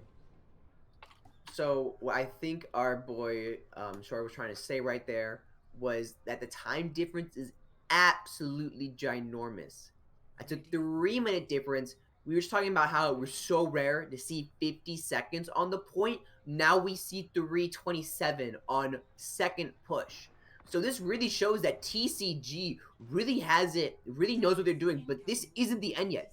There's still a minute left, and if we know anything, Helios is extremely good at playing aggressive, and they're going to cinnamon roll. They're going to cinnamon roll. No, that's nasty.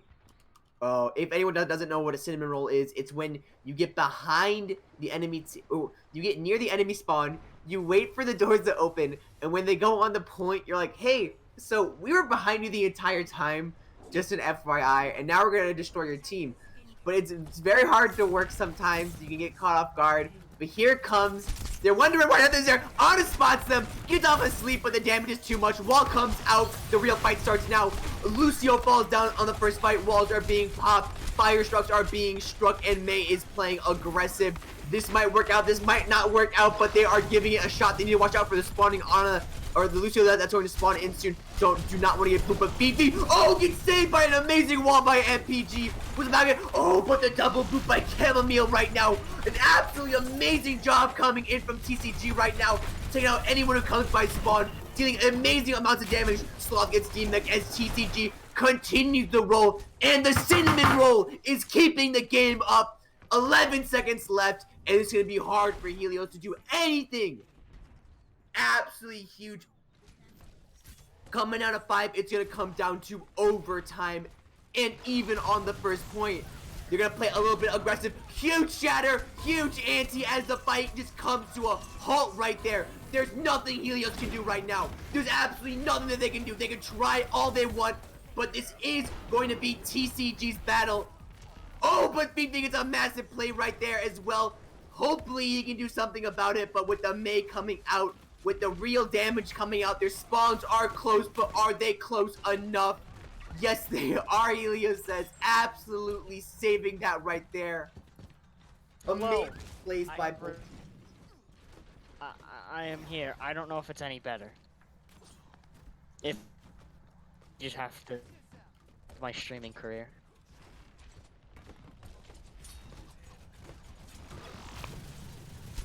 Down here, too.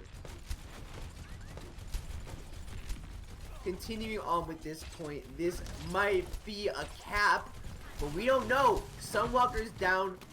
There might be a misplay. We do have ults for both sides. That's gonna be an absolutely huge freeze. Gets a bunch of people. MPG's gonna fall down. Ryan's gonna about to fall down too. He's antied. People are gonna try to focus him. Overtime's ticking down. The 2 picks have come off. There's really, they don't have the spawn security anymore that they used to have. 1 point, overtime ticking down. You only have Genji, and that is going to be a first point hold. Doesn't matter how close it is to that first checkpoint. If it's not there, it's not there. 3-3, switching sides.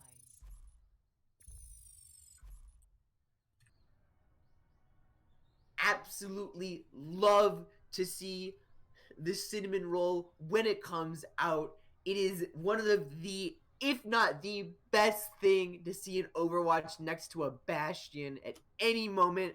I would trade everything to see a nice cinnamon roll, and that is exactly what we got today. Great plays by Helios Chroma for being able to take it back and push that point even a little bit further, but also to TCG for an absolutely amazing first point hold on that. And they have 3 minutes and 30 seconds to push this point. That's going to be so hard, and it seems to have finally convinced Mike to switch off the Pharah. They don't have a Lucio though, so when push comes to shove, it could possibly be a little bit harder for them to hold this first point. But we are going to get a pause off. Perhaps someone black screen, perhaps someone didn't, but we are going to just test the waters just to see how this has gone. And we're just waiting. So there's really nothing to say right now other than both teams have been playing absolutely amazing. And this kind of gameplay is what you expect out of a finals, and we are getting more than what everyone deserves for. So while we're waiting for the pause to finish, why don't we go to break real quick? We'll see you guys soon.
Hello, everybody, and welcome back. I hope you were able to pop some popcorn. I know I did, and I found a little surprise in my popcorn. The worst Overwatch player. Welcome to the stream.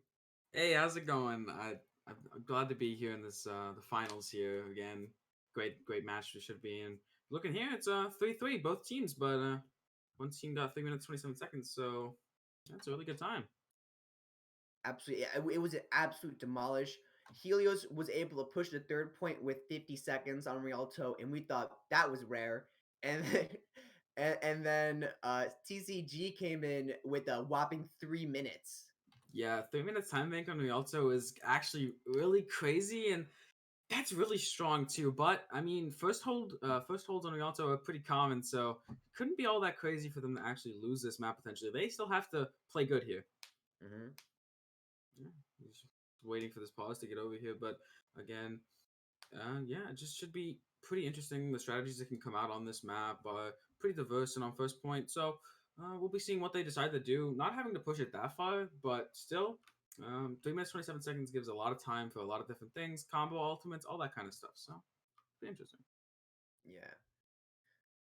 So, what do you expect? So, Helios, they like to play a little bit aggressive. I'd say that's possibly their downfall when it comes to on offense. They have a really good play style, but on defense, and when they're caught in a situation that they can't assess fast enough, they tend to fall through. So, what do we want to see out of Helios right now? You really just when in this kind of situation, it kind of depends on the enemy's composition, but for the most part, if you are having trouble with aggressiveness or being too aggressive on defense, you want to play a bit more passive. Maybe play a composition that assists that. Baptiste is always really good for that. Helps your front line. If your front line is failing, Baptiste can help that a lot. Lamp, very good cooldown for keeping your tanks alive for a good 1 to 2 seconds, giving extra time for them to get cooldowns back, get resources back, all those kind of things. So. It's really just you have to a lot of the time you just have to tighten up your gameplay and kind of just play a little bit more. If you have to play more passive, play a little more passive, but play passive with a purpose. If you're just running away the entire time or just walking back the entire time, that's not good enough. You have to play passive for a reason. If the reason is to get your DPS in position or give your DPS enough space or survive long enough for your DPS to do something, that's what you have to do. You can't just back up with no purpose. So, or go aggressive with no purpose. If you're just pressing W for no reason, well, that's never a good idea. But we do see here actually, Mike Oxalong with on this fair, this is going to be really strong for them on this defense here. If the Diva Falsewood doesn't actually show up here, the Diva is the real main counter to this fair and has to deal with it. So we do see some of the hit scan and some of the other players trying to deal with the Pharah, but you know we're really looking for balls to go in.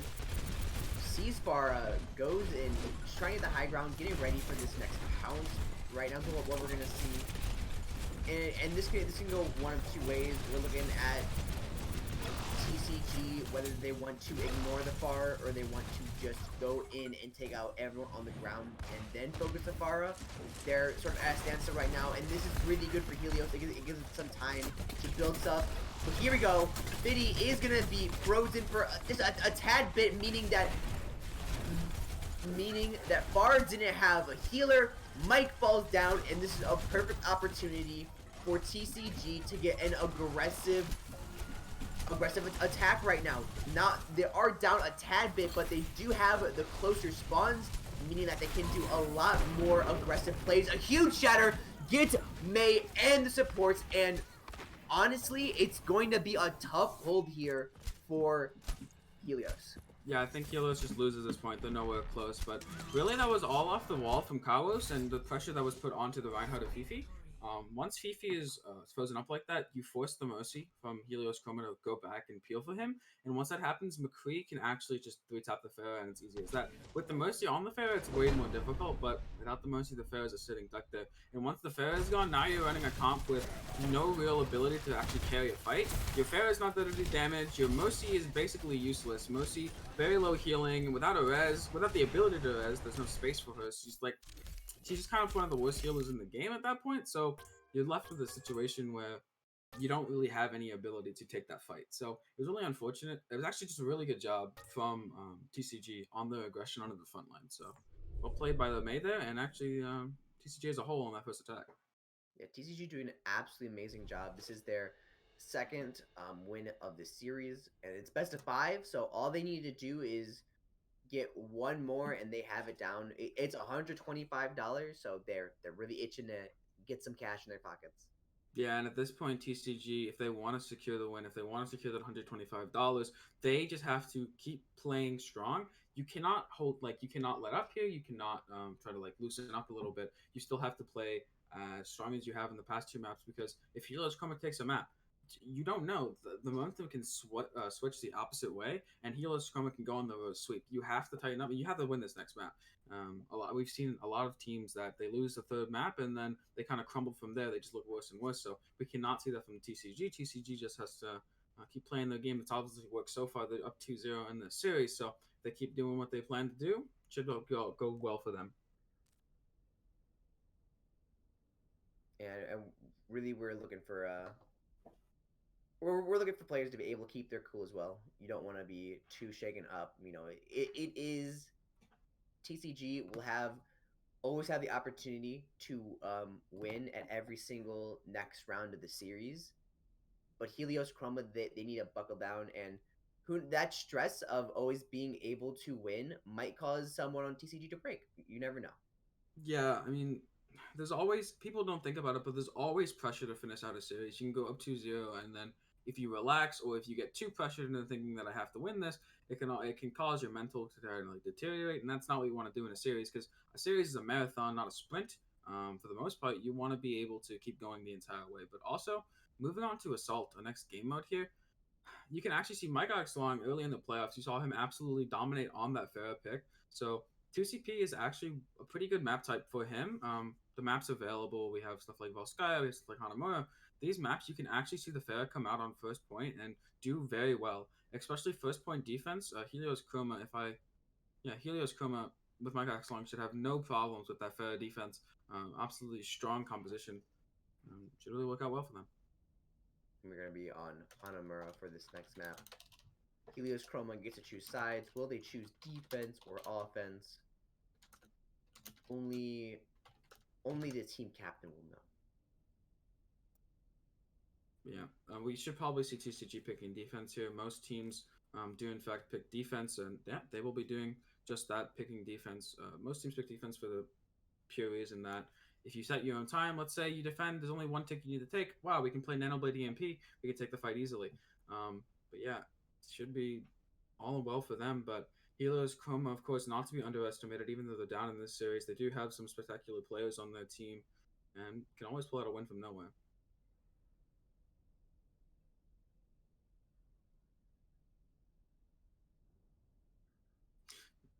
As we do wait for our teams to get in here into this Hanamura map, a lot of good stuff that can go on here on this map, especially as I alluded to earlier, Helios Chroma can always pull out the Pharah defense.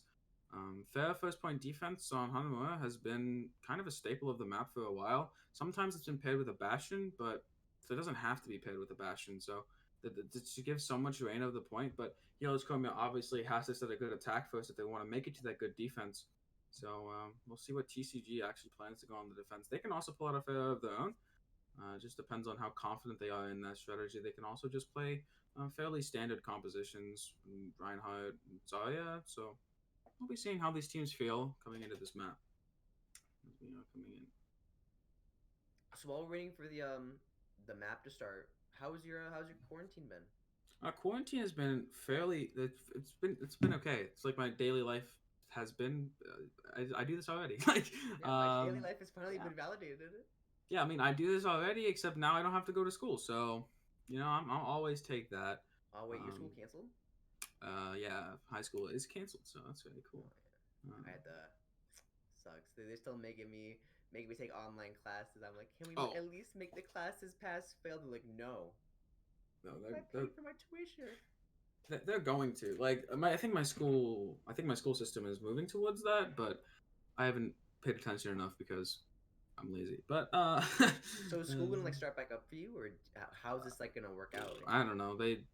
Some whack nonsense. It depends on how long this is gonna go on for. Again, guys, at home, please wash your hands. Stay safe. Don't touch your face. General stuff like that. If you're gonna go out for the essential stuff, stay away from people. 6 feet, that kind of thing. Just generally, just this should okay. Also, by the way, people, this should carry on even after this pandemic. You should be doing this anyway, where you're washing your hands and all that kind of stuff. Because come on, the flu exists. All this Imagine other not nonsense, like, and all this other. Well, you'd be surprised. I mean, all this other bad germs exist. Like you gotta wash your hands, stay away from your face, all these kind of things. It should be part of your daily life at this point. It shouldn't be something that you only do during a pandemic. Come on.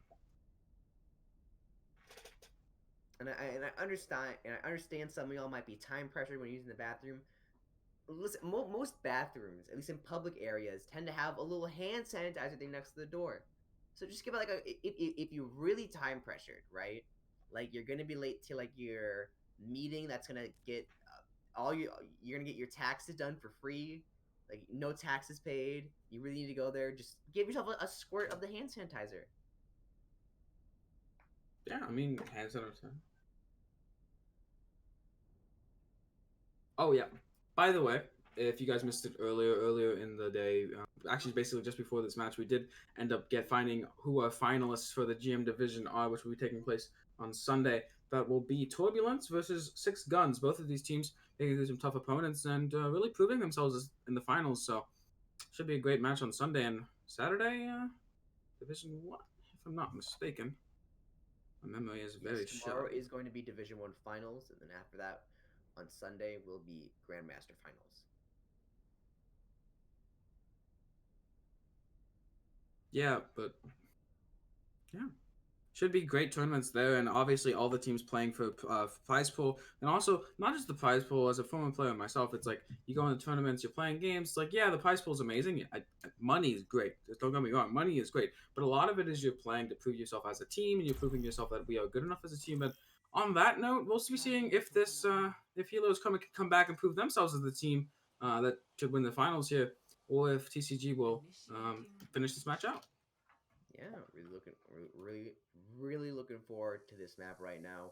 I'm loving the fact I said this every single day since May has become meta. I'm loving the fact that May's meta.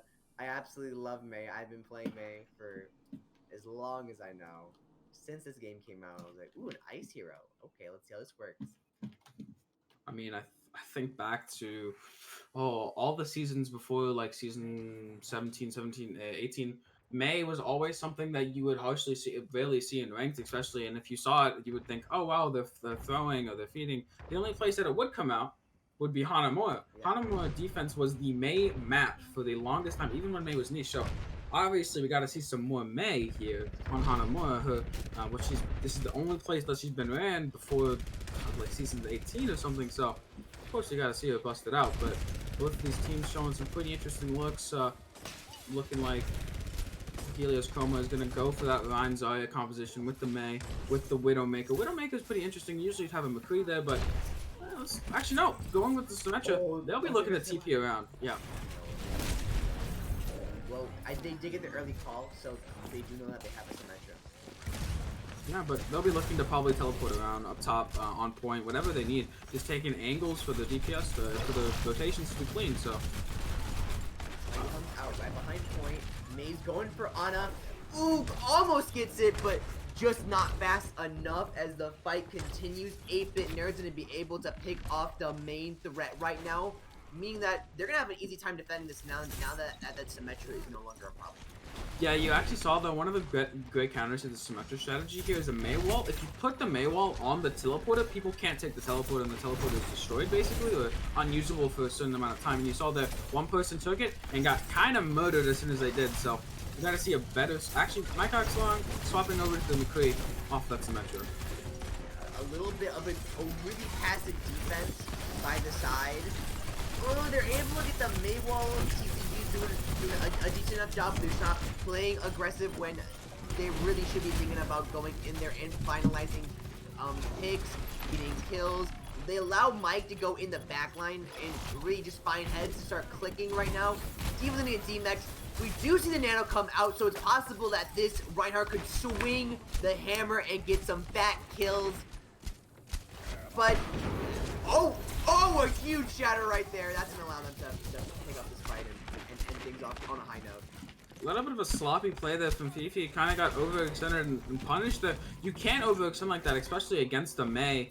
But we do see Carlos dying late there. Could actually prove instrumental to the attack here. They can get back faster, way faster than this Mei. Really unfortunate, but again, as a Reinhardt, you can't overextend against the Mei, against this McCree. They will punish you very hard, and you can lose your team fight for that. But this is looking really good. The Mei just coming back. Zoning all the high noon comes out to scare the other team. Shatter comes out through it, but doesn't get anyone. We do see the Mei zone ult come out. They're really just grasping at straws right now, hoping to get one tick. They get one. Now the real damage is going to come in. Ryan is nanoed, opts to play passive instead, waiting for the Mei support to do some real damage, but even once that support gets in, they can't seem to get anything done. They're trying, it's a push-pull fight, and they're able to come up on top, but the closest at which that is so nerve-wracking. Yeah, just saw a bunch of ults just go into the void, basically. A Shatter gone, a Mei ult just disengaged. The Lucio allows a team to just run away from a Mei ult sometimes, so if you're cognizant that the Mei ult is going to come out soon, you should have speed on the ready and just book it, and that's what Chamomile did. He had the speed ready and they just booked it out of there. But on the next fight, this is looking really bad for Heroes coming. They do have the Nano, so the front line will be much more tanky, but that 8-bit nerd with that Shatter could end all their dreams. Yeah, let's see how this goes. 8-bit nerds, I'm going to try to play a little bit in the back like he normally does. He doesn't want to telegraph that he wants to Shatter. He is going to try, going to say hi, maybe tell him that he has a Shatter in the chat, but really he's looking for the aggro play. We know that Fifi doesn't like to put Shatter, doesn't like to put shield up, and when he does, it's not in the right spot, allowing a really big Shatter to come out. Breeze is coming down left and right. 30 seconds left, and you have Carlos in the back line. You have this damage coming in. It could go either way. There doesn't seem to be any focus fire when it comes down to when Carlos freezes someone. So there's totally Helios who come out and do some major damage. But with the antis that we're seeing coming from Ana and the Mei's freezes as well being able to be a really nice distraction, it seems as if, no, it is going to be, unless this mid-win comp works out, a first point hold for TCG. Now yeah. Of course, this stall comes out. Mora is gonna fade onto point. You can't have TCG without this people, and that is going to be a first point hold for TCG. But yeah, it's a first point hold, and that's not what you want to see on the offense here from Helios Chroma, if you're Helios Chroma. But it's winnable. You can win. It's not a tie. You did get 58.7% capture focus, almost 60%. So if you see a stellar defense come out here from Helios Chroma, you can definitely see them take the map. Actually, I think if they hold here, that would be a really big turning moment in the series. A lot of momentum coming out from that. We're knowing, like, yeah, our offense was a little bit shaky. Maybe one kill off, maybe one, just even one icicle or shot off from winning that point. But we can get a better defense than them, and they can prove, like, a lot of the time in this series, a lot of it is about confidence in yourself. If you're down 2-0, you want to reinstill confidence in yourself that you're the better team, that you can win this series. So getting a defensive hold here would be absolutely paramount for that. So like you were saying earlier, you were talking about why the teams choose to play defense, so that they can know what they want to go and attack with. Is this a point where they can use this, like, just play into a grab and nano dragon? Well, maybe not the grab nano dragon as they're showing early here, a dive look, but you can definitely see Genji come out. Nano Genji is definitely strong, and even if without the Genji, even if you keep the Tracer and the Widowmaker only needs to get one pick, or maybe two picks possibly, to just win you the point outright. So those characters that they just need one pick or one instance of strength, then that's all you really need. But you did see here, Mycox Long on defense, showing that Pharah, getting an early pick. Arya. And really, it's not. I don't think the Widow really needs to even get a. Yeah, the Widow does need to get a pick, but it's more about the fear you can still using a Widow. You cut off so much angles by just picking Widow. Yeah, you're gonna be looking here to see if Cowboys can, one, deny the angles, and if the Pharaoh dares to enter the angles, hit the shot. Because if a Pharaoh doesn't respect your enemy Widow, if they don't think the Widow can actually hit them, they'll just go and invade their space at all times and just be a nuisance, even with that Widowmaker. So, as we see again, Cowboys going down to Mike. Make me thinking here, I can go aggressive more on this person. Maybe they're not as, maybe they can't deal with me, but we've seen here a long flank from the tanks. It's an odd choice. Yeah, I was like, they're giving up their main lines, and now this team is gonna get hard staggered right now. They know where the Winston is, the Tracer's in the backline as well. It seems like they're just giving up time. I feel like even with this Tracer, they're playing. TCG is playing this composition so slow when it's not meant to be played this slow. That's 2 minutes, 35 seconds remaining, and you have no ultimates, not even Nano. Nano is a very fast building ultimate, so the fact that they haven't been doing a lot around, it might bite them in the butt.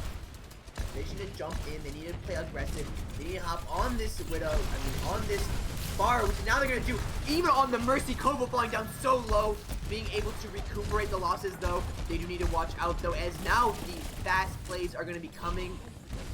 If not just a tad bit slower than we would want them to be. Great play bar Carlos right there, but we are going to get the res off.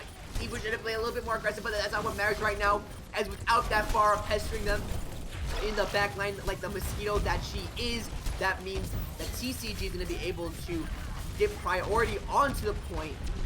And priority means that now they don't have to push, but instead they have to be pushed upon. And it's not looking out too good right now. They can stall as much as they want, but that's first hit coming down. Lucio's gonna try to stall on point into Rena, not looking too good. This Lucio really needs to do some stellar stalling in order to get a good play, but I mean, they can win this. yeah, the contestation is winnable at this point. Oh, they're able to get Winston out right there. There's only ball on point right now.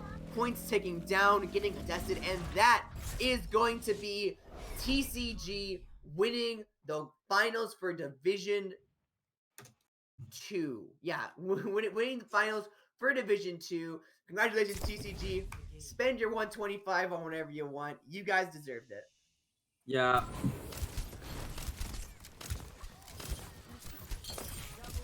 Yeah, even though I wasn't there for very long, I think some great play there from Kawos on the May and on the Widowmaker, and also some great play from that 8-bit nerd. Got some good shadows in there as well. So I think there's actually a good sample size here for the MVP and who should be that. But you saw there on the last point, despite some heroics and stalling at the end, you really saw the composition from TCG just got to do what it wanted to do. It established angles, it got its DPS in certain places, it's got its tank in the backline, the Nano Winston so strong, so hard to remove him. And though Helios Coma does fall 3-0, they did put up a fight, especially on the last one. Almost a 3-minute defense. It's fairly good on Hanamura, so they can hold heads a lot. They did get to the finals in the first place, and you do have to be a good team to get to the finals, so they can look at that. But TCG taking 125, that's always got to feel good. Yeah, the sweep, even on finals, I hate to say it, but sweeps happen way more in finals than I would like them to. It happened first year of the grand finals for Owl. It happens every single time. It's a lot more common in esports and everyone wants it to, but hey, what can you do about it? I mean, you got to think it's like so much of these finals you come in and a lot of it is playing off. A lot of these series are played off confidence, they're played off momentum, and when you start getting picked up, when you start picking up steam, it just really can just overtake the game. And it's like, if you believe, if your team is like up 2-0 and you believe we're on top of the world, we can do whatever we want. Well, a lot of the time that confidence does translate into actual game, like not skill, but gameplay, in the sense that you just play better. A lot of the time it's a magical thing, but you got to get that confidence up. And I mean, 3-0 and got to get your confidence up. I mean, TCG's got to feel on top of the world. Yeah, hopefully we see them again next season and see the great plays that they were establishing here one more time. Yeah, I mean, I'd love to have them back for next season, but also Helios Chrome, I'd love to have them back for next season, making it to the finals, making it this deep in the playoffs. Obviously, good team in Division 2, so they really gotta look for next season, for the next time, and try and bring back and get some revenge. Maybe next season we see a rematch. You never know. Never know. That would be nice. That would be nice to see like next The season. storylines, man. Yeah, TCG comes up against storylines. Helios Chromo one more time. Yeah, 3-0 them. How about that Yeah, next time? do it. 3-0 them. Come on, the No, storylines even are. better. They meet in the Grandmaster Finals. Ooh, they both just they just both buff up and then they show up and they're like, you again. Time to, time I can to just like get you imagine down. everyone on the team just shows up like next season like all buffed out. All buffed out. They're just hitting the gym constantly during quarantine. It's just not hitting the gym, hitting the home gym, hitting the Yeah. home gym. But like you get buffed up, you get up for next time you show up, and you're just like, I remember you. And you So that's just Spider-Man. 3-0, just 3-0, man. Do it. Yeah, no, but that was Cowboys.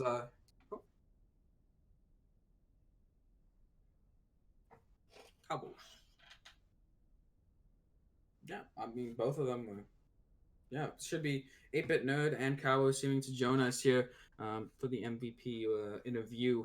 But honestly, well played by both of these people. Both of them, in my opinion, were MVP candidates. So glad to have them both here. Dude, wait, what the fuck? Oh, What? Oh, Wait. Hello. How's it hello. I'm sorry. going? Hello. Hello. How are you today? Pretty good. Feeling pretty good after that win. Yeah. You guys have been chosen by the great mysterious computer in the sky to be today's MVPs. Yo, we didn't even need to fight over it, Cal, so we can just both get it. What? No need to fight. We're happy to have both of you here today. So I want to what does it feel like winning this and taking home the finals championship and of course the $125? Isn't it? I think it's 75 because we're division $75. Yes. My bad. I was fed the wrong Close, information. I was lied to. So it's not my fault. Yeah, it was. Yeah. Sorry, but no, $75 is still money. A lot of money though. So how does it feel taking it all home? Pretty damn great. Yeah, I mean, I think we worked pretty hard. Like, we were a little papega at the beginning of the season. We didn't actually have like either of our DPS players until like the day before our first match started. We didn't even have a flex DPS until then, so we didn't get a ton of scrims in, and they didn't do too well the first couple matches. But I think we scrim and VOD reviewed pretty hard, and we're able to take the W at the end. I mean, yeah, definitely. It didn't show that you guys were out of practice. The 3-0 there. What was it like winning those first two maps, going to that third map? What was like the mental like? What was like the team environment like? What did it all feel like going up 2-0? We're pretty bad at 2CP, so like, we almost got like relieved a couple times as well. So like we went to like 2 map 5s against I think Revolution. So like I think we were confident, but like still kind of conservative. Yeah, Hanamura is also very bad. I don't think we've ever won Hanamura before this. No. Everybody just always runs Yeah. sim and destroys us.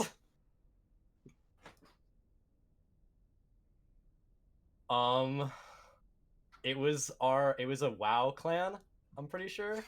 Yeah, our kind of like GM had a WoW clan called the Cause. So it was like we couldn't think of a better name basically. Yeah, good enough then. But going into more of the match then, Kawas, what do you think was the main thing that gave you such an advantage in this series that you did better that allowed you to 3-0? We tried to play with our tanks almost every fight and try to be like super aggressive and not give any of their tanks any space. So that's one thing that we try to do a lot and not give them any tempo or allow them to take any space that we gained from them. Yeah, I think like we had kind of been like watching some of their scrims beforehand, and we saw it like they really liked Hanzo kind of instead of the Kree, and like the meta comps, we were like, okay, if we can like play our bread and butter, play McCree, and then just like go really aggressive on them, we'll have like kind of the utility of the flashbang. We can run over their tanks. Well, I guess that shouldn't. Well played on that front. But Bite, you have any questions for them? Yes, I do actually. So, Rialto once you guys had 3 minutes 30 seconds on them, you guys decided to do what I like to call the cinnamon roll. Ooh. I absolutely loved it. What goes through your mind when you completely just completely dumbfounded a team by doing that? Because I could see the fear on his eyes once she noticed you guys. Yeah. I don't know. We really enjoy kind of like cheeky strats like that. Like we like playing meta, but we like on King's Row, like we've scrammed a lot of King's Row, and we like like we've literally like said, okay, let them take the first point so we can spawn camp on second. Like we like spawn camping and like taking first fights, like and not letting them payload move and stuff. So I don't know. It was pretty chaotic though. Like we were definitely scared. Yeah, Comps were kind of all over the place, and then I think it was Cam who landed like a sweet double boop yeah, on the I was bridge. fat. Oh, Yeah, that was huge. We that just also gave them more momentum. we had never spawn camped on Rialto before, so we kind of just like went It just into came out like, of nowhere. yeah, we are just like, yo, what if we spawn camp? Like they only have a minute, and it worked out. So Well, yeah, paying off. You guys take the W, and congratulations to the both of you. Not only do you take the 3-0 and win the finals here, but you also get MVP. So that's stuff to become happy about. And going into this, what do you think the future holds? I think we're gonna keep grinding. Yeah, Try and win next time as well. I mean, we'd love to see you back. We're looking like hopefully, yeah. I mean, we haven't really talked plans yet, but yeah. All I know is that we're doing a scrim against our like kind of companion team, in which because Fall Swords who played Diva and like he's a main tank. We're both main tank players. But he like because we like got on a team and double shield, and I hate Orisa, so I just said I'm playing Sigma. Um, and then but he took it upon himself to like learn Diva, and he's really been popping off. Like he ate a lot of ult throughout the past few games. Um, we have a scrim tomorrow against our companion team where Falsehoods and I are gonna be captains, and I'm gonna roll him on a Reinhardt. So You always love to see it. The friendly banter and competition within the team is Yeah. always it's always healthy, and you love to see it. But again, congratulations to the both of you for winning MVP, and congratulations to your entire team for taking the finals and taking Revolution Season 3 Division 2. yeah, thank you so much. Nice. Play was impeccable. Callus, you want to give one Uwu or OO? Ooh. Uwu. Ooh. Okay, we have to You gotta leave give the it to chat Chat, now.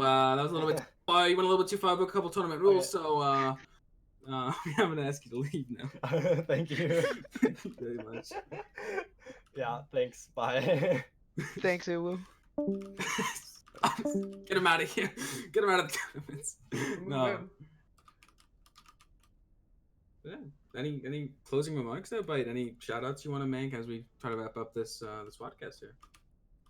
No, I honestly, if I have to shout anyone out, it is the great play that both these teams have made. If you haven't checked them out, please take the time to just check them out. I'm sad I don't have the team's Twitters right now, and I wish that we'd asked them about it and given them a nice shout out. But that is that. Thank you guys for coming and watching. Tomorrow there will be I think the Div 1 finals. Yeah, Division 1 finals. Division 1, Division 3. I will be there with Temp tomorrow. We will be casting the Division 1 finals together. So hope to see you guys there again. Great games tonight. Best of luck to all the other teams hopping in next season, or maybe you're playing a final tomorrow. Yeah. I mean, we always love to see some great Overwatch in the playoffs. Always some place to see it. And we're always sad to see him close because there's no more games after this. But again, the epic conclusion that the finals have to be, and we hope to make them great. Of course, great Division 1 and Division 3 finals tomorrow. GM Division finals on Sunday as well. All the teams fighting for both prize pool, pride, and a little bit of team spirit even, because everyone loves to win.